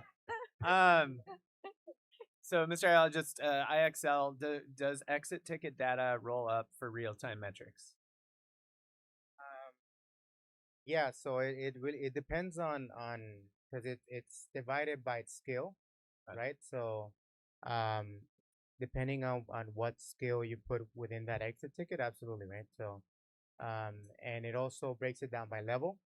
So you can start them up at a level 1, for example, and bump it up to level 4, which can fluctuate in terms of like the difficulty of the questions, right? So So it depends how you, as a teacher, how you set that up. So, but yes, absolutely. Great. Thank you. And then Dr. G, STAR testing. So we got a report that we do it 3 times a year, but I hear at home that it happens more frequently than 3 times a year. What's going on? So students have an opportunity to track their own growth. So STAR tests can be taken at any time by students. The district does it. We assess them 3 times a year just to collect data throughout the district. But students are able to track their own progress. They have goals that they want to meet, so they want to see where they're at. So it's just a way for them to track their progress. That's it. And a lot of students say, you know what, I think I can do better, so I'm going to retake it in about 2 weeks. So I'm going to study these concepts that I know better now. So they want to show their mastery on certain skills. Awesome. And then opportunities for more math. Is there a chance to get like double dessert if you answer a math question in the lunch line? We give lunch line like passes for the front of the line, or like you're in lunch line and there's a screen that has a question. That's true. And if you can scribble down the answer and turn it in, or we may have to send out a survey to the community to get some good ideas. Yeah. I also want to point out that like we had to redo the third STAR testing, right? But we did give the kids like incentives, pizza parties, and so the kids like really, they all try really hard. And so at least all my math classes got a pizza party because they went up. So the goal was to go up 6 or 7%, 6, 7,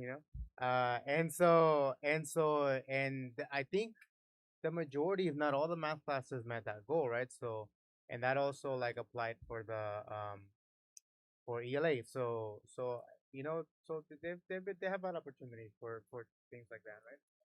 We just add that we have a partnership with Pizza Hut, and they have been great partners with us at Potter, and they supported our efforts. So, we're a community school, so our job is to make sure we also connect with the community and get some support from the community. But yeah, we have incentives that we have throughout the year to make sure that our students are always, something to work towards, right? Because there's got to be a little carrot for some of them, and it's teenagers. It's teenagers. I have 3 of them at home, and it's like really hard to get them to pick up the room sometimes, So I understand that. So yeah, so that's what we do. One other thing we do also too, not only the exit tickets, we also have halftime tickets. Now that I shared it in the newsletter this week with our staff, a research or an article on just tickets throughout the lesson to make sure that we are adjusting the lesson in real time. So that's something we're doing as well. Yeah. All right, I do have some questions. Going back to the STAR testing, you mentioned something that got me thinking that some of the questions they might not have seen before yet, so they're not. That's understandable, but trying to understand if you could let us know more about how the testing takes place. Are these seeing the same test? No, each that's time? the same test. It's an adaptive test. So depending when you take it, it takes it takes a snapshot of where the students are at. I have more faith in the unit tests that teachers take, that's the students take, that are teaching the curriculum. I have more faith in the FIBs, the IBs, which are basically the CAT test, little small test, because it does show, it does align to what the units are they're teaching. So that's why I say, we see other data that shows that, our data CASPIT is going to look promising come July when we get the results back. I think, one of the things that the teachers have been sharing with me over the last 3 years, especially with math, is that the STAR assessment isn't fully capturing everything that our students know, and that it may not be the best assessment for us to continue using. And so we're launching a whole assessment committee to talk about as we're having a new adoption, the new adoption is going to come up has resources and assessments within the adoption. So it's a good opportunity for us to really look at STAR and is it still relevant for us for teaching math? I mean, for getting the information we need related to math proficiency. And the staff is finding that there's some other measures that may be more applicable, like the IABs or the FIABs, that they feel like are more relevant. And so, that's the great thing about a small district, is that our teachers can share new information with us about what's working and what's not. And we're able to pivot pretty quickly. We can gather a committee together, review different assessments, and then we can make the decision to move forward with a different assessment. So that's going to be happening after our CASP testing, and some summer committees that are going to be happening to very specifically talk about that. Right. Thank you. Yeah, I just a couple of more comments, but I'm mentioning the block, and how you mentioned how you have more time to deliver the lesson you want to deliver. I think that's really interesting. A regular college course is a minute, or an hour and 25 minutes. So it's good to see that this is mirroring in the college experience, I guess you could say, right? Also, referring to the new program, the Finish Strong. When is that happening? Is that after school? It happens 4 days a week, except for Wednesdays. ELO provides transportation, which is amazing. We coordinate with them. CNS cafeteria provides a snack for the students for an hour every day, Monday to Friday, except for Wednesdays. 3:15 to 4:15 after school. Yeah. And overall, I commend you all for what's taking place here. Really encouraging. I was looking forward to hearing this presentation, and the fact that encouragement, belonging, understanding is what's driving this. I also say that our instructional coach is here too, and a lot of the work that is happening in the classroom is due to the work that she does in the classroom, as well as all the instructional coaches throughout the district. Just a valuable asset to have in a school, that someone who can help lead instruction in the classroom. So thank you for your support again, for your time. I have yes. just one question.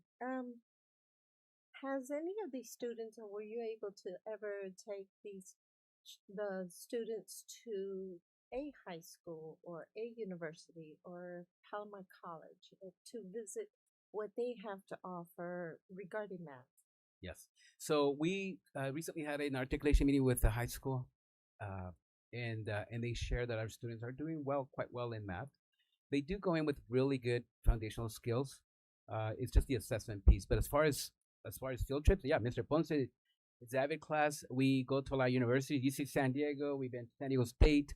All kinds of universities. Cal State San Marcos. Our students, we took students to Cal State San Marcos, the boys, not long ago, a bus full of students. Anytime we have an opportunity to go and collaborate and with our higher education institutions, we do that as well. Absolutely, that's something we want to expose them to.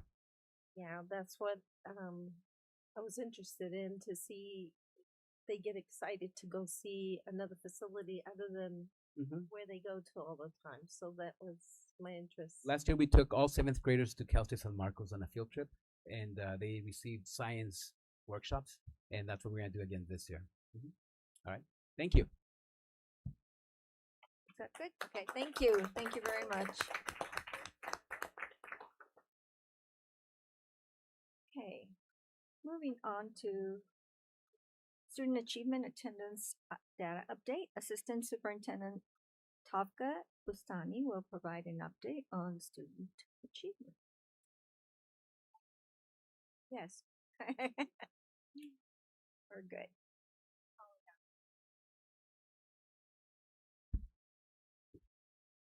Yes, without a script. I have to follow a script.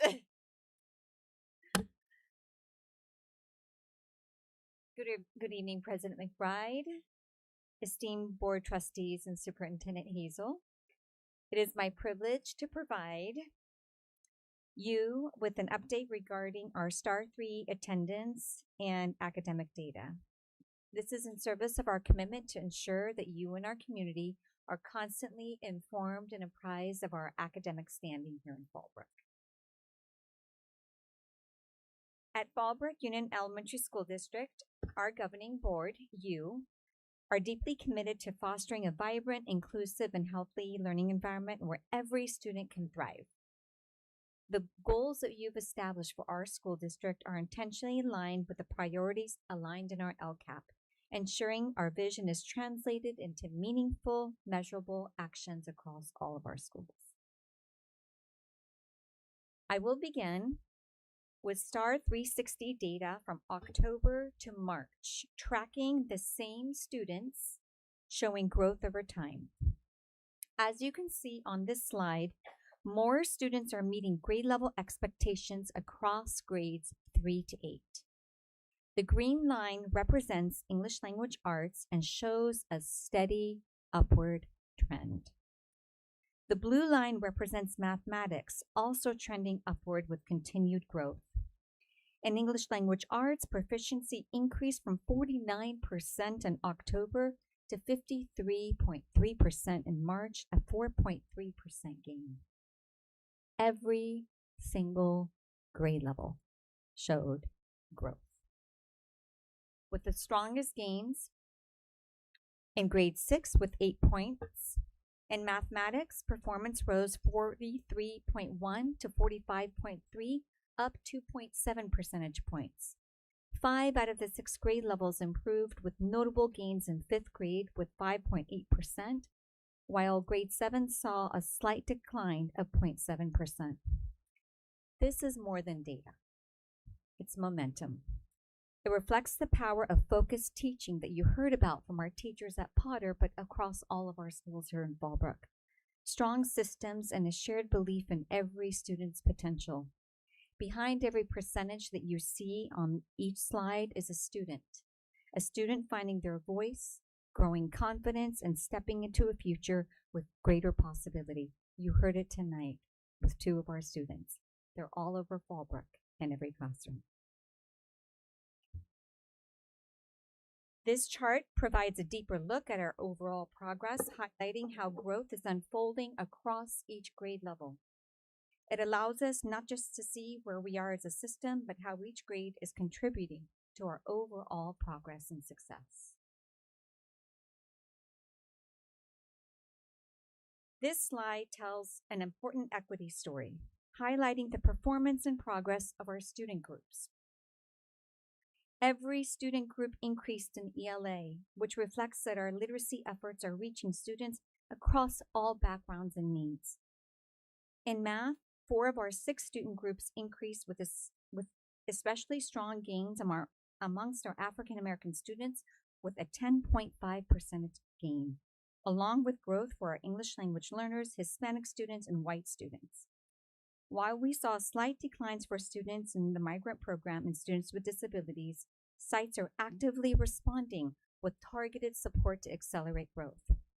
This progress is a direct reflection of your belief that every student can achieve excellence when given personalized support and resources.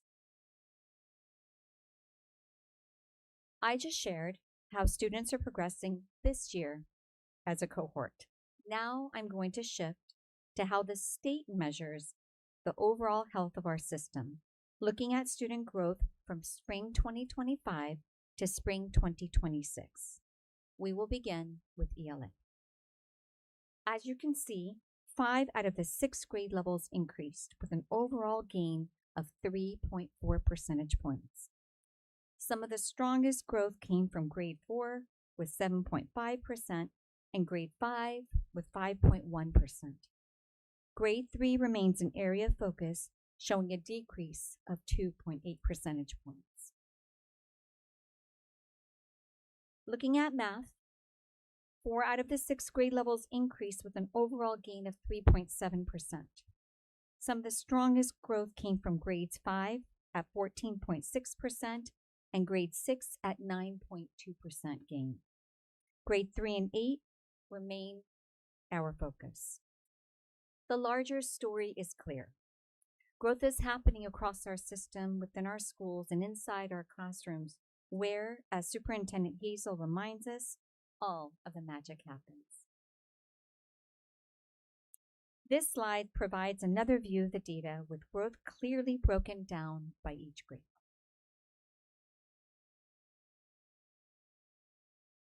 This slide shows and reinforces the growth of our student groups when we look at our yearly comparative.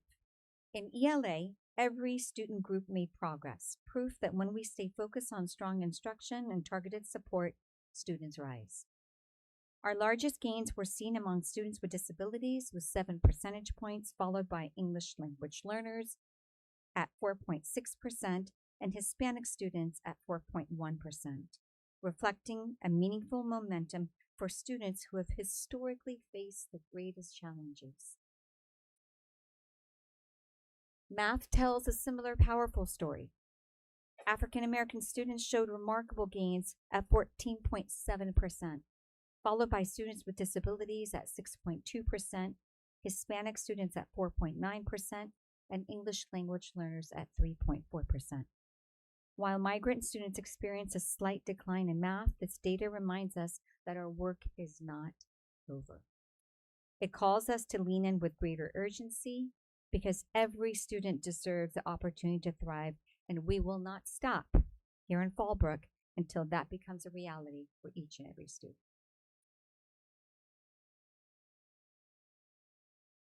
Ensuring that every student becomes a strong reader by 3rd grade, it is now the 1st grade promise, is one of the board's highest priorities. As a district, we monitor reading progress through Lexile bands, which help us determine whether students can access and comprehend grade level text. A student's Lexile level provides a clear indicator of their ability to read independently and understand. District-wide, we saw a 3-point increase, moving us from 51% in 2025 to 54% today, an encouraging sign that more students are building the reading skills needed to read at grade level. Some of our strongest gains were seen in grades 4, with a gain of 13 percentage points, and grade 8 with an 8 percentage point gain. Grade 3 experienced a slight decline, which serves as an important reminder that this is a pivotal year for our students, and I'll explain why in the following slide.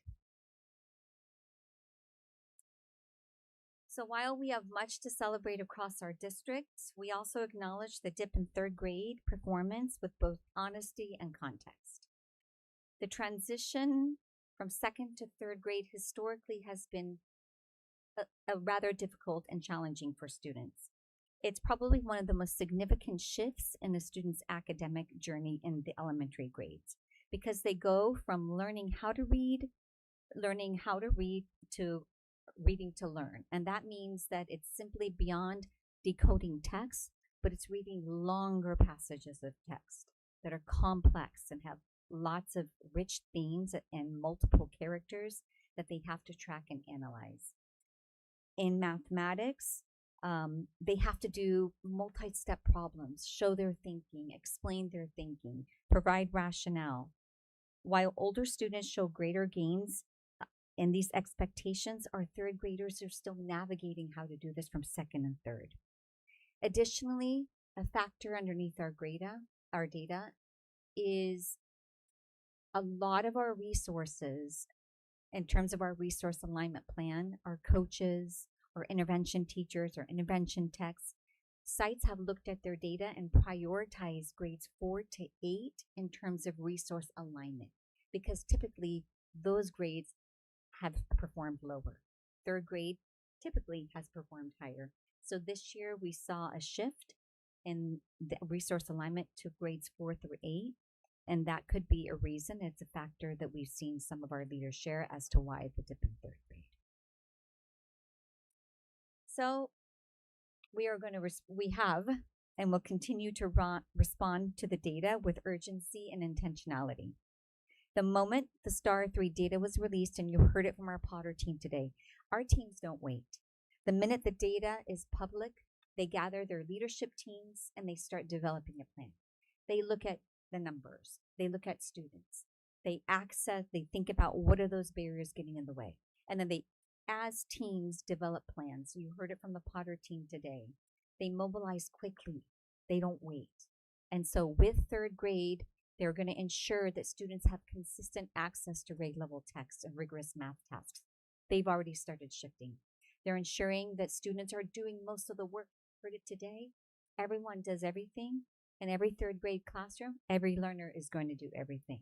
And teachers are going to ensure that they do that every day and check in on that. We have tight teach, assess, reteach cycles with embedded weekly assessments, meaning they're not waiting 2 to 3 weeks to check in to see, did my kids learn what I just taught? They're doing it daily, if not weekly. So that daily check for understanding. And then with reading, we're increasing reading volume. Read, read, read. Every opportunity you have, get a book in a child's hand and have them read and increase those instructional minutes. These are just some of the strategies our schools have taken, actions our schools have taken to address the data, because we are not waiting until the end of CASP. We're acting now. Attendance, we're going to move on to that, is more than just being present. It's the foundation for opportunity, because we know if students aren't in school, they are not able to learn. And every day in school is a connection to their future.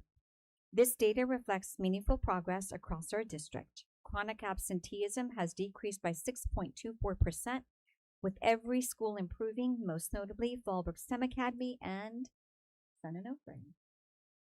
At the same time, average daily attendance has risen to 94.62%, with gains across nearly all sites.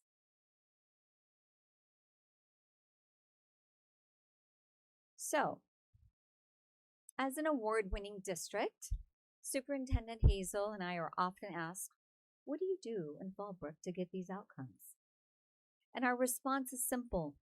It's not rocket science. It's research-based.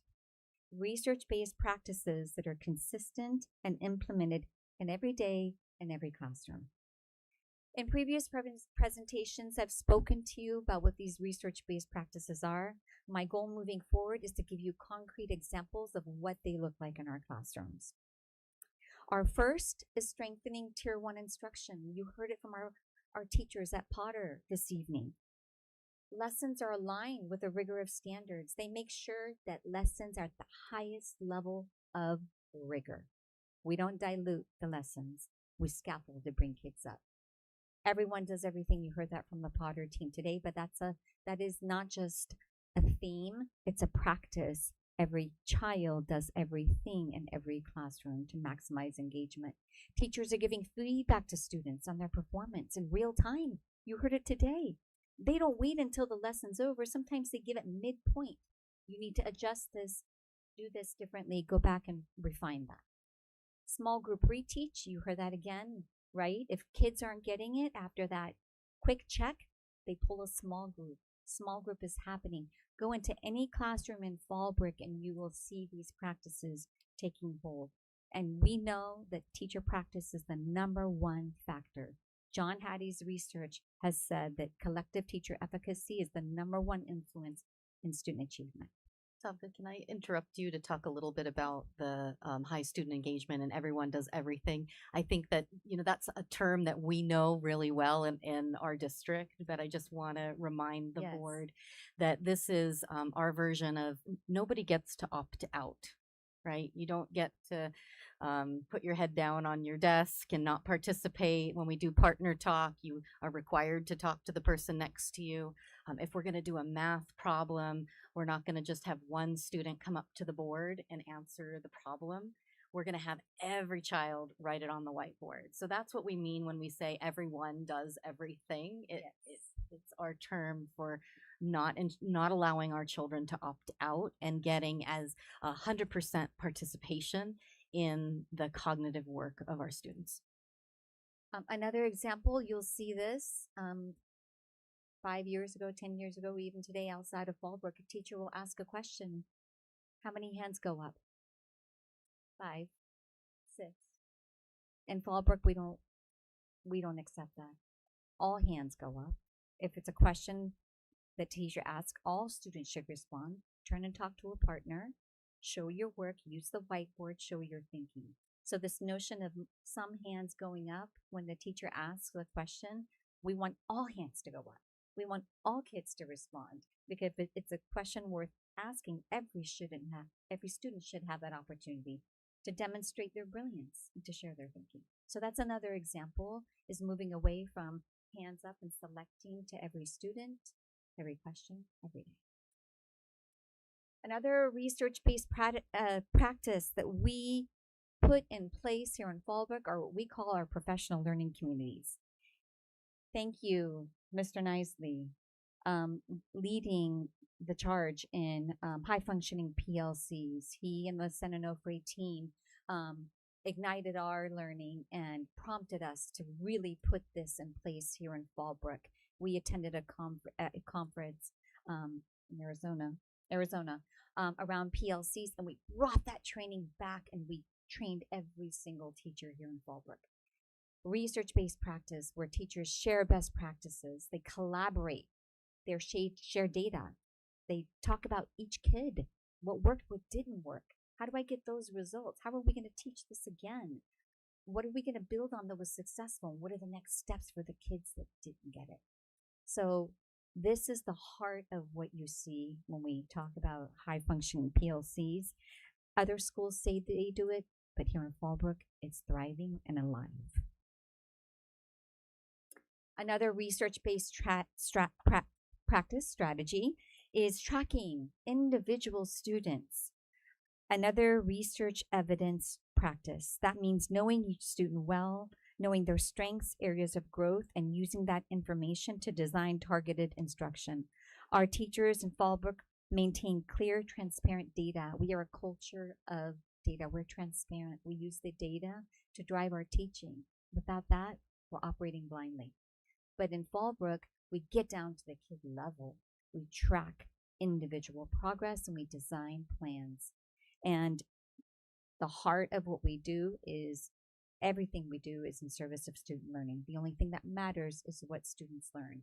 And tracking whether they got it or they didn't get it is a practice of alive and well here at Fallbrook.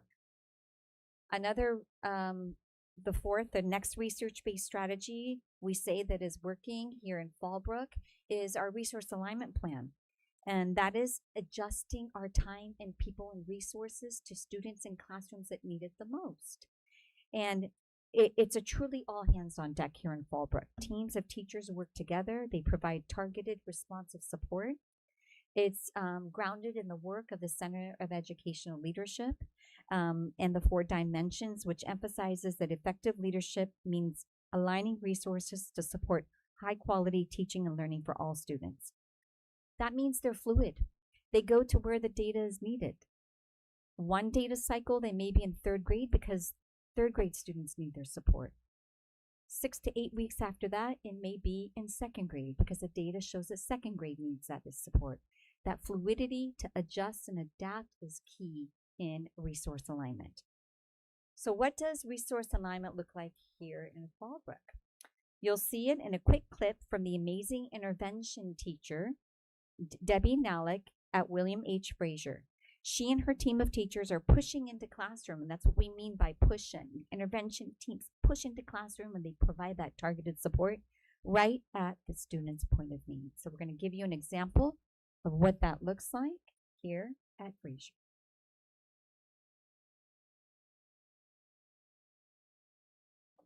Hi, I'm Debbie Nalick, Intervention Specialist at William H. Frazier.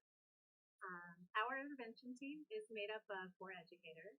There are 2 full-time certificated teachers, and there are 2 part-time intervention techs. Currently, our focus is on upper grade classrooms, and we are pushing in to the 3rd, 4th, and 5th grade classrooms.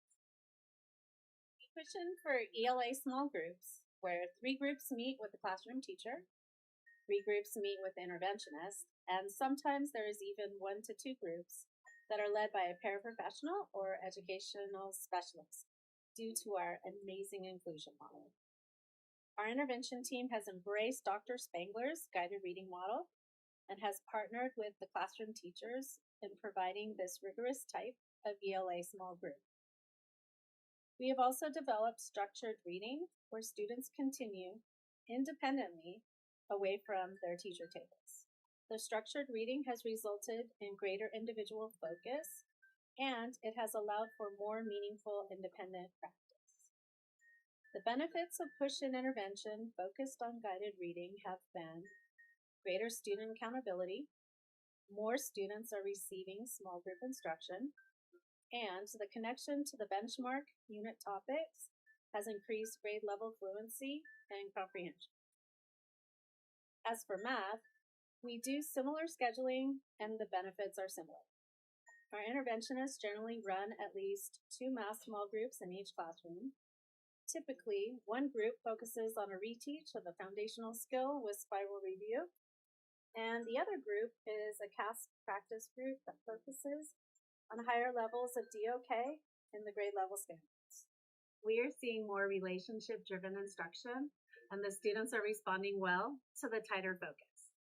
As more adults share in the delivery of the daily goals inside each classroom, the more students are connecting with others as well as engaging with their grade level rigor.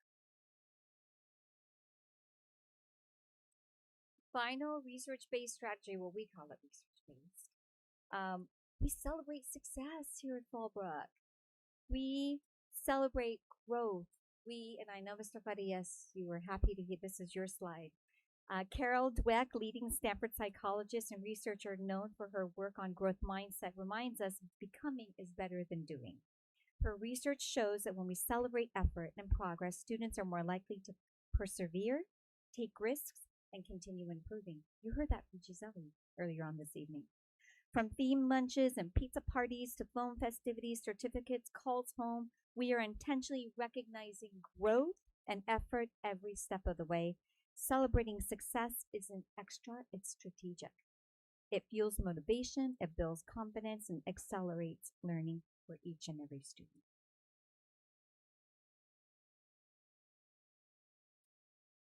Over the past 3 years, under Superintendent Hazel's leadership, the district has delivered clear, measurable growth, rising from 38% to 53% in English language arts and from 35% to 45% in mathematics. Year over year, this progress has been steady, sustained, reflecting the strength of our system, our instruction, and the collective belief behind every classroom. But this isn't just change, it's transformation. It's what happens when a clearer vision established by the superintendent, fueled by the board, is met with relentless action, an entire system aligning around what matters the most. You said it over and over again. Student achievement matters. This growth is not by chance. It's the result of educators who refuse to give up on any child, who show up every day believing in what's possible. And behind these numbers are real lives being changed. Students who can now read with confidence, who are discovering their voice, who are beginning to believe in their own potential. These numbers don't show that. But it's happening in children every day. Futures that look differently today than they just did a few years ago, even a year ago. A child who is not performing is at grade level today. That's changing the trajectory of their entire academic career. So when a system moves like this, excellence is no longer the exception, it becomes the promise. A promise that we make to every student every day. And this is how we create hope. This is how we deliver on the promise of public education. And we're just getting started.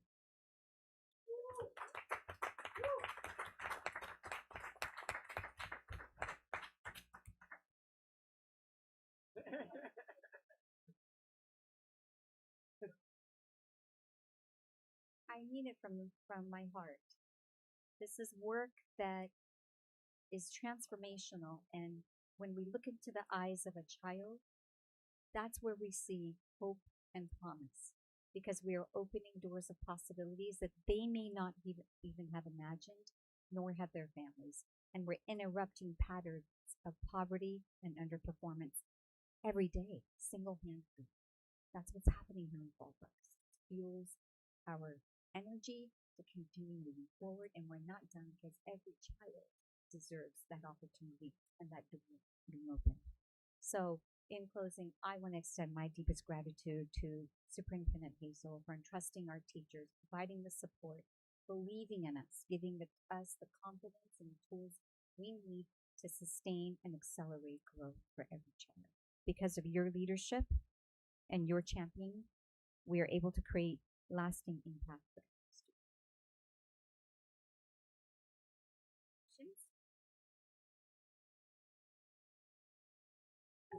I just want to say thank you for unpacking where, especially when third grade, where we were falling short. Thank you for going through that very thoroughly. And it's important to understand. I mean, we're looking at percentages, but there's stories behind these numbers. There's students representing these numbers. So thanks for that. It's over the last month I've gotten to visit a few schools, and before spring break there is a sense of, I think, some stress and tension within the school walls, and in communication with some families, some parents, and some students, there is a sense of like the hill that we're going up is a big one, and I'm really encouraged with this presentation to see that start to transform into momentum. And I think messaging that is critical to building the community's resilience for the continued effort that this will be to get to those 80-90% numbers that I want to see personally. So I was wondering if there's an opportunity to kind of discuss that, and how can we as community members and board members engage our fellow parents, our fellow community members, and encourage that conversation and that story, so that we know, there's going to be some ups and downs, and there's going to be some hard moments, but if we pull together and we know that this is possible because we have leaders who have led it before, and we have teachers who have gone up 15% in a year, we can get there. So as a board, do we kind of have that conversation sketched out? Is now the time to do that? Is there a time to help the community understand when it's tough, they're not alone, and the resources that the district has exist to help them through that? That's a lot of words, and I would what can we do to help? I would make it succinct by saying, what can we do to help the community, parents, students, teachers, continue to move up this hill together? Thank you. I appreciate that question, Frank. And I think that as board members, one of the things that you can do, and all of you do so well, is share our story, right? We know that there's, I don't know, I think there's maybe 20 people online tonight. I don't know what our team would say in the back there. But by the time we do this presentation, right, our room is clear of all the parents that were here, that we strategically brought here. And so they may not hear the message that you hear clearly, right? You do see the data every time we gather together, and I have an opportunity to walk you through it in my one-on-one meetings and our weekly updates. And then you come in the classroom and you see it. And then when you come to the school, the principal presents the data to you. So you know the story so intimately. So the first thing that I would ask is, please help us tell the story. You're one of the most powerful influencers in our district, is that word of mouth on the soccer field, on the volleyball field, and the baseball courts, is to share our story.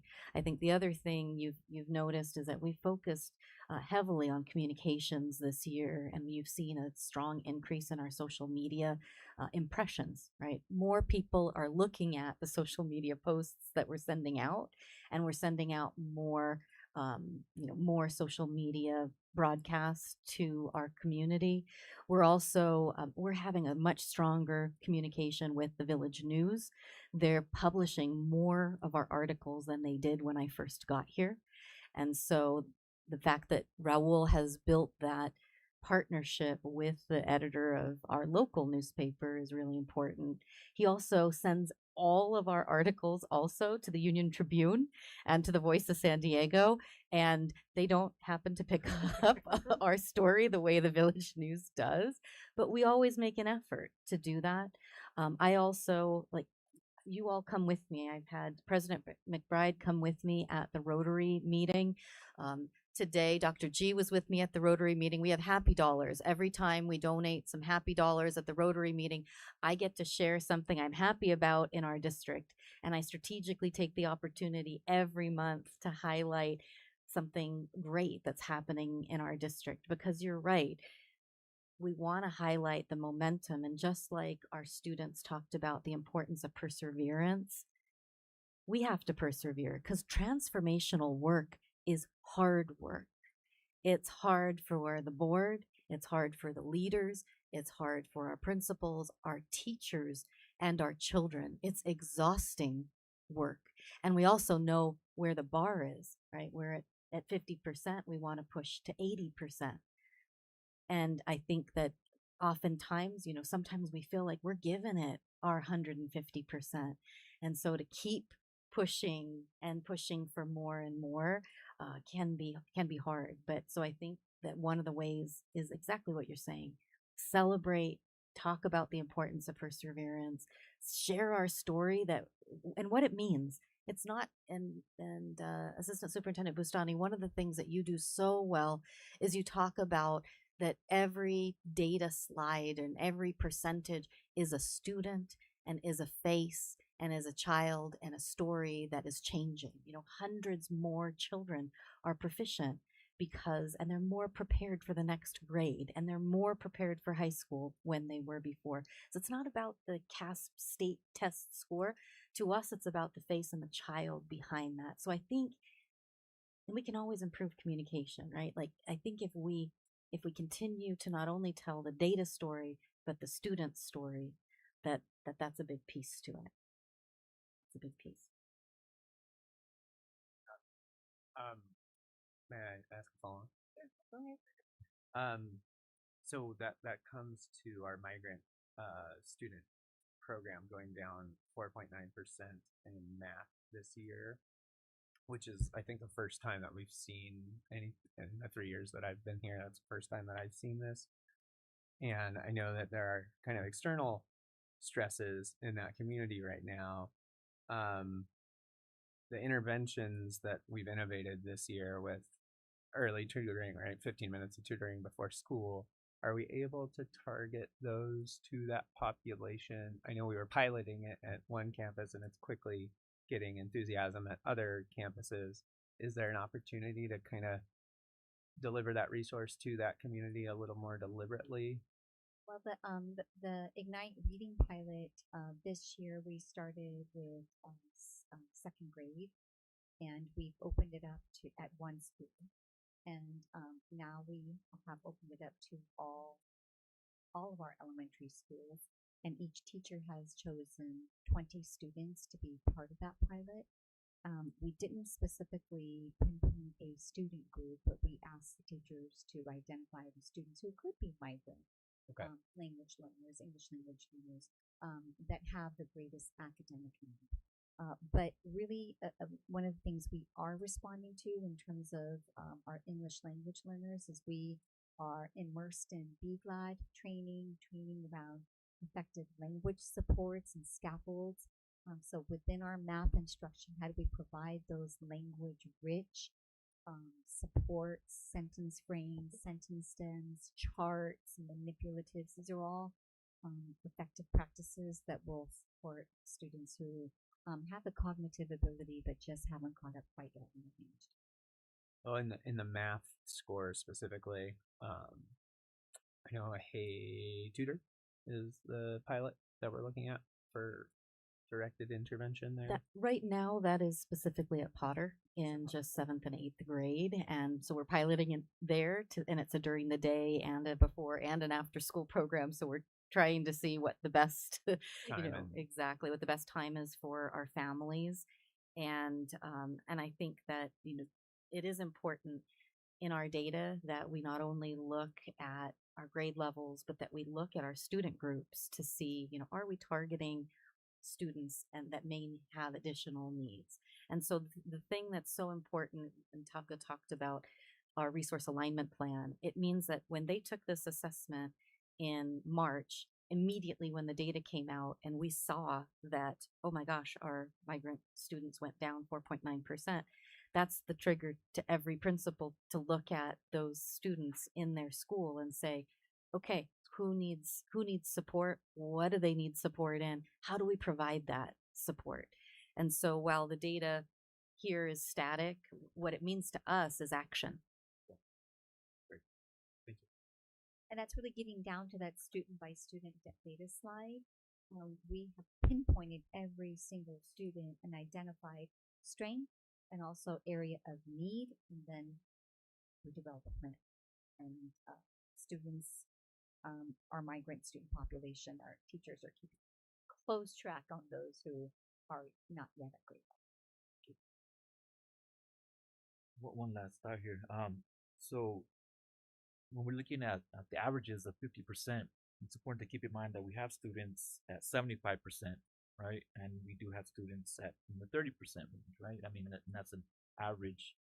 Right? And even then, just looking at that breakdown a bit more, I mean, our English learners are at 30%, and the English learners, I mean, that's that's part of the process, right? That's unique to our district, to San Diego, to California. So that's going to continue to be part of, these numbers and its progress. I think what's important to look at is how these English learners progress over time when they get reclassified, and so on and so forth. So I'm interested in seeing that if there's any way to disaggregate that information. Certainly.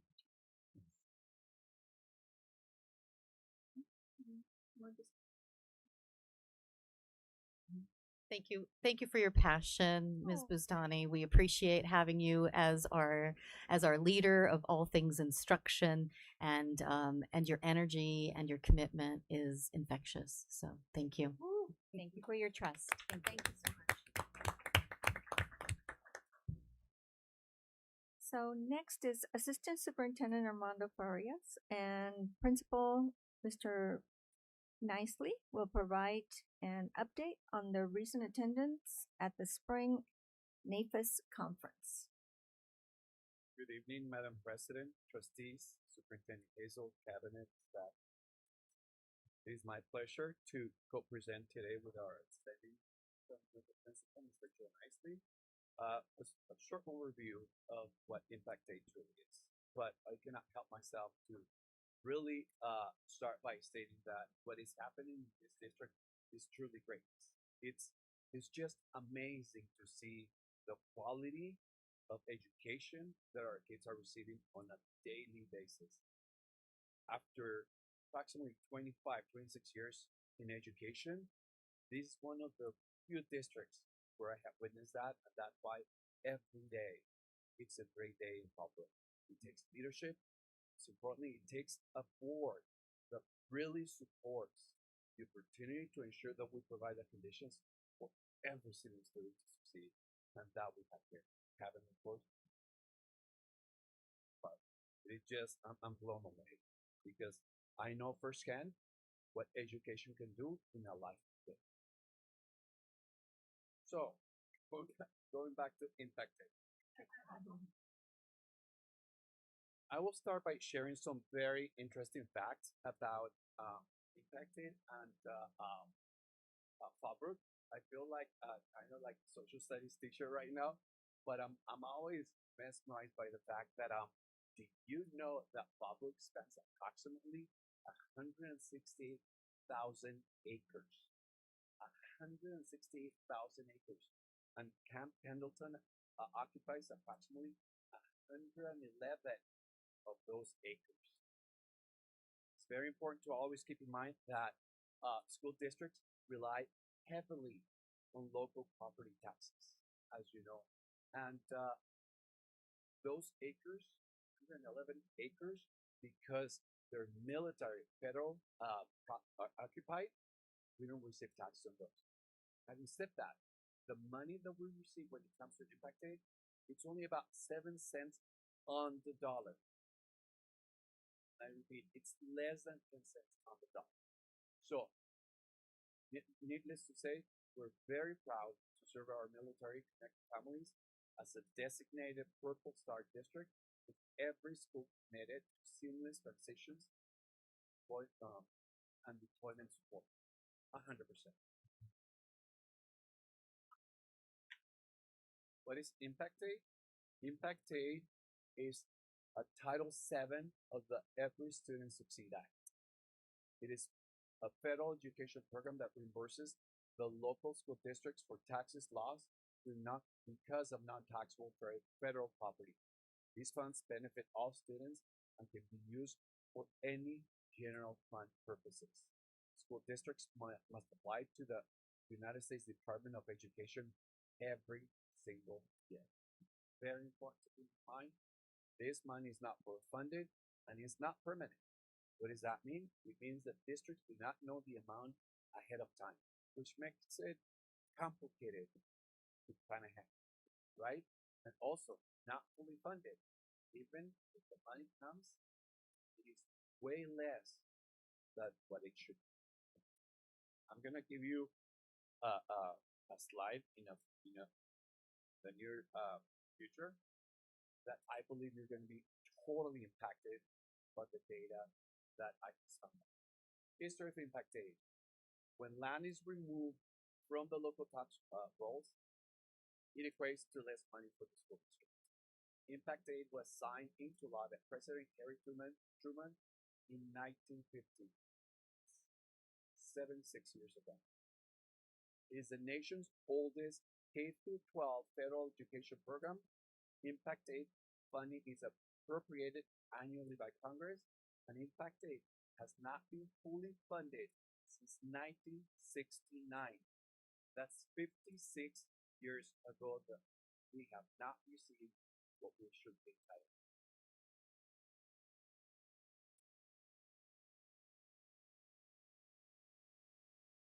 I'm never advocating for flat funding.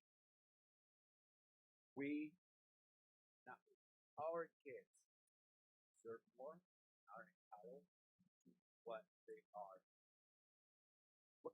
to what they should receive. What does flat funding mean? It means level funding. It means that year after year, you receive the same amount of dollars. Yet, as you know, in education, everything increases, not only through negotiation, but healthcare costs as well. Every program increases, every expenditure increases. So if we just receive flat funding, guess what? We have less power every single year. If you can picture a grocery cart, hat full. Year one, $100, we can buy the whole car. That's a whole example.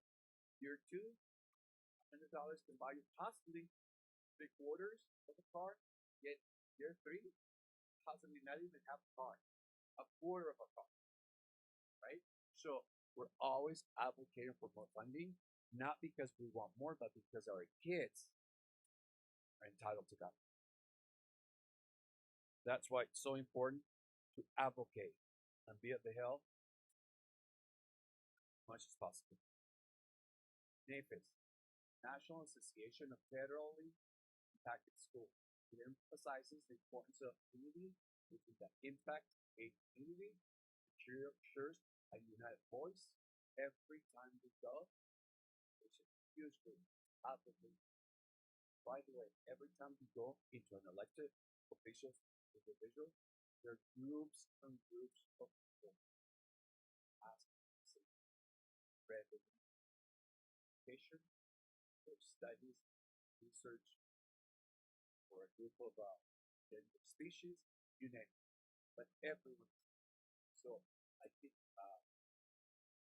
reminding everyone, it's so very important to be at the advocacy table, because if not, we run the risk of losing this money, which we cannot afford to lose. Okay. Who's eligible for Impact Aid? Eligibility for Impact Aid primarily includes school districts that serve areas affected by federal activities such as military installations, Native American lands, and federal property.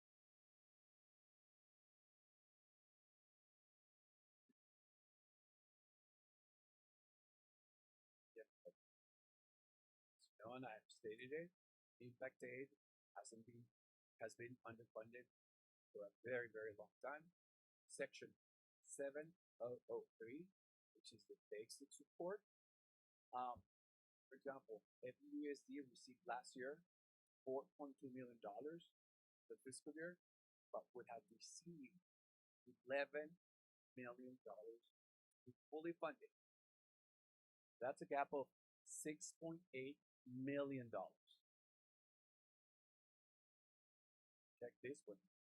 Section 7002, which is federal property.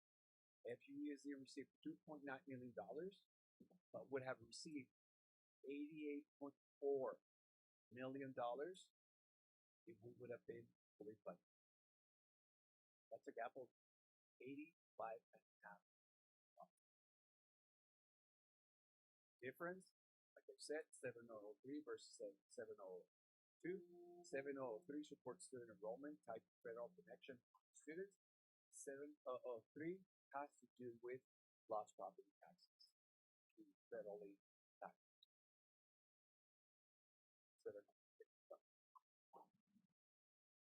Advocacy focus, federal legislation aims to close these gaps and provide stable, predictable funding. So we're not going to get 85 funding.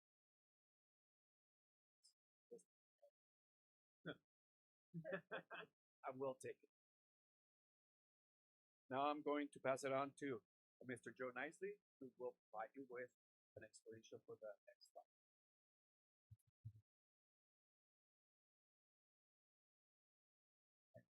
Governing board members, cabinets, and community that are here. Yeah, thank you for giving me this opportunity to attend the training. Really do appreciate this opportunity. As a leader at San Onofre School, I wanted a clear understanding of NAFIS and how it supports military-connected students and families. I'm often asked whether and how the military community contributes additional funding to our schools and district. And this training helped me respond with more clarity and accuracy to those questions. I gained a stronger understanding of impact aid, the formulas, and how NAFIS advocacy works, and how funding for schools like ours and our district and what we're entitled to with this funding. I also learned that this funding consistently falls short, as we just heard, of what is needed. This has strengthened my ability to advocate more for stable impact aid funding, giving it direct impact on student supports, such as counseling, social workers, instructional coaches, intervention, behavior technicians, technical support. During the conference, I shared how these funds directly supported San Onofre School, supported our students through these programs, and the measurable difference that they made. I was also really interested in the lobbying process and how this works, how advocacy works in practice. We met with Senator Alex Padilla's office, his staffers, and Representative Darrell Ice's office to ensure that our district needs were clearly communicated. Some of the key takeaways were advocating for impact aid obviously is very important to ensure that the funding continues. Advocacy requires being in the room. As I just said, we met with Senator Alex Padilla's staff and Representative Darrell Ice's. There's a built relationship with elected officials. Going there and seeing the community that's part of NAFIS that has been there year after year. They know the staffers, they know the representatives, they have this shared relationship, and they understand the needs of the community. So it was great to see that. And as I already shared, and you've heard, the funding gap has a direct impact on underfunding that's tied directly to our schools. NAFIS amplifies our influence, unifies advocacy. One of the great takeaways was just like NAFIS is solely geared towards providing the support for schools. That's the main purpose of this organization. In summary, the conference really deepened my understanding of impact aid and the federal education policy, which directly affects our schools and the funding and staffing and student services. I'm now better equipped to anticipate the changes at the federal level and advocate for the resources that students rely on. I engage directly with policymakers and educational leaders from across the country. These conversations strengthen my ability to clearly communicate the real challenges our students face, particularly around mobility, deployment-related stress, and maintaining academic continuity, especially in the times that we're in right now, with the uncertainty of war. Most importantly, this experience will translate into action at our campus. We will strengthen our onboarding practices for students and families, implement additional supports that address both the academic and the social-emotional needs of military-connected students. In closing, the NAFIS mission is clear. It strengthens our ability to support our students, protect critical federal funding. Our students deserve it, our staff and the community deserve it as well. Thank you for your continued support. I think everything else on the slide was already mentioned. But yeah, thank you for the opportunity. Really did appreciate it, and for your support. Do you have any questions for us? So did they offer an analysis of the occupied property of Camp Pendleton, like human habitation, and what the property value of that would be? Because I feel like that would be a much more reasonable ask, like a principled ask to go after. And then do we have a model of what kind of performance we could unlock if those funds were released to our district? We don't have that information at this time, but I can certainly look for it. Was this your first time attending? Yeah. All right. Very informative. I appreciate the invitation that was extended to me, and being at San Onofre Military Base, it just felt like that's very relevant. Yeah, I think it's one of the things that we face is families not fully understanding impact aid, and they feel that as military families that they're generating money that should go only to them. And so helping the families realize, like, oh, actually you're not generating that property value, and it actually can have quite a big strain on districts if we didn't have that, because not bringing in the revenue from the property values and still having two schools, on a base in many places pulls from the general fund from the district. And so for us, because of the high percentage of military connected children we have in the district, we receive quite a substantial amount of money. And so being able to communicate with the families to say, this, and really truly explain to them what it is, and then how important it is that when we get this money, we're able to provide an equal educational opportunity for your children, right? That's equal to the in-town schools and the resources that are in-town schools. Even though you're not bringing in property dollars, we're going to ensure that there's equity between supports for kids. And then actually, because we're getting this additional general fund money, we can spread that across the whole district.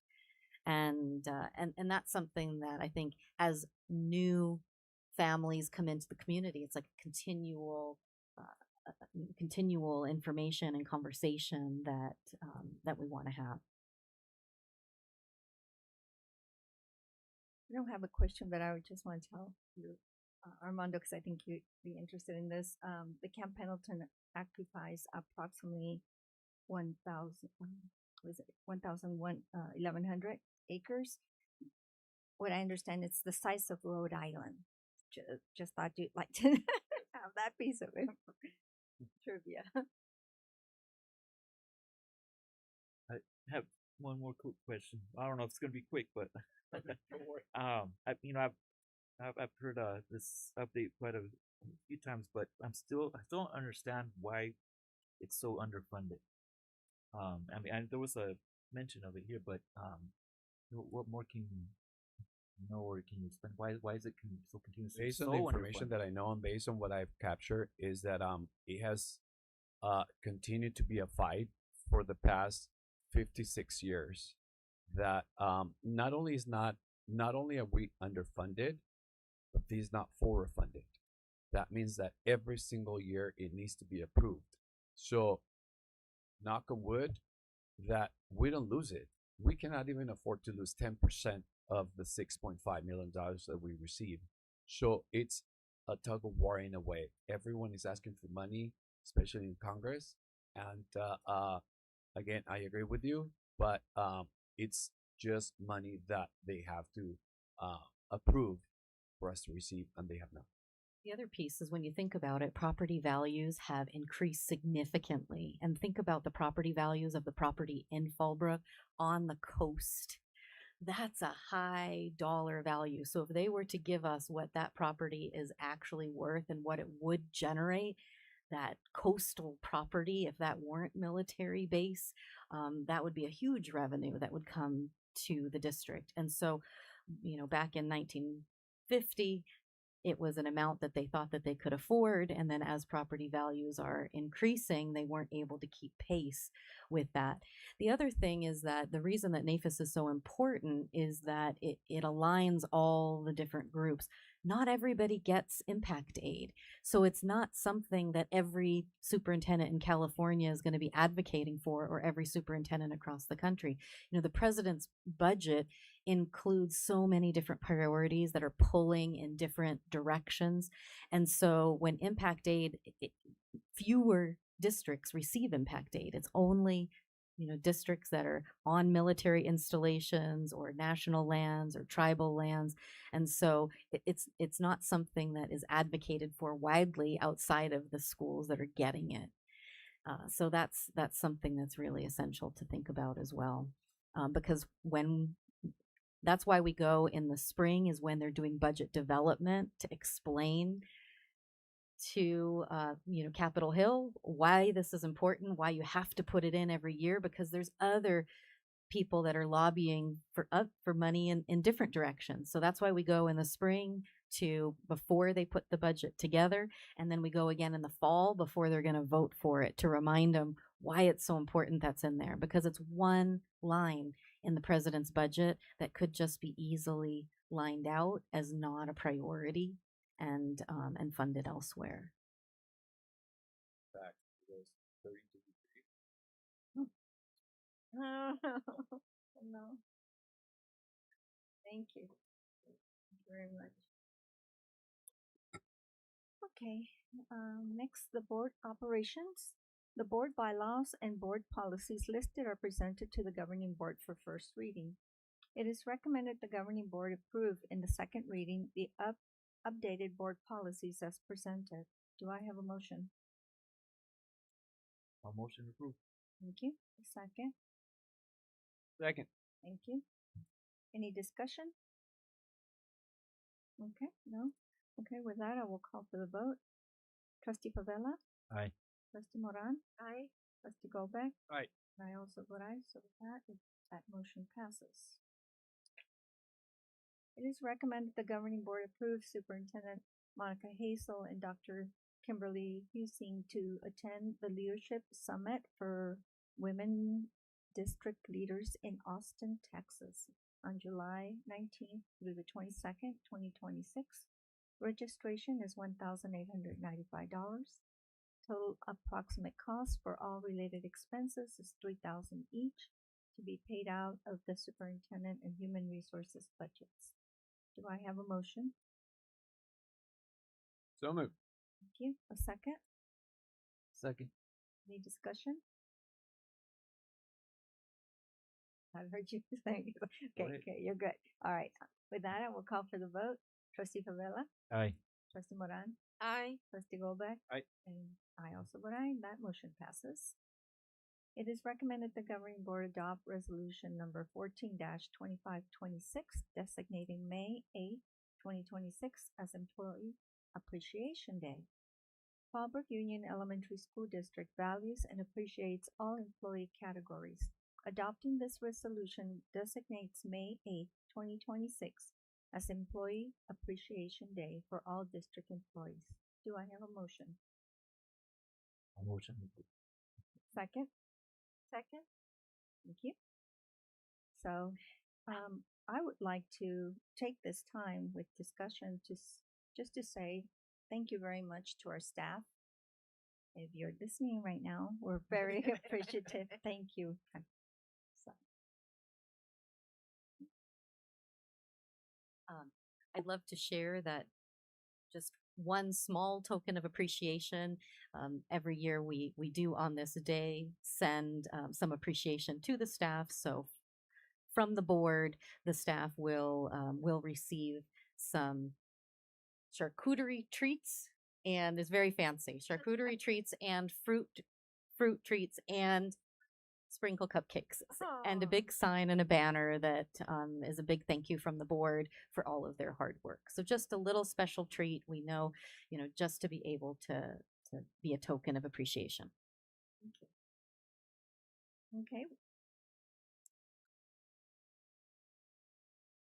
Oh, yes. Sugar energy, right? Okay, with that, I will call for the vote. Trustee Gobek? Aye. Trustee Moran? Aye. Trustee Gavella? Aye. I also vote aye. So with that motion passes.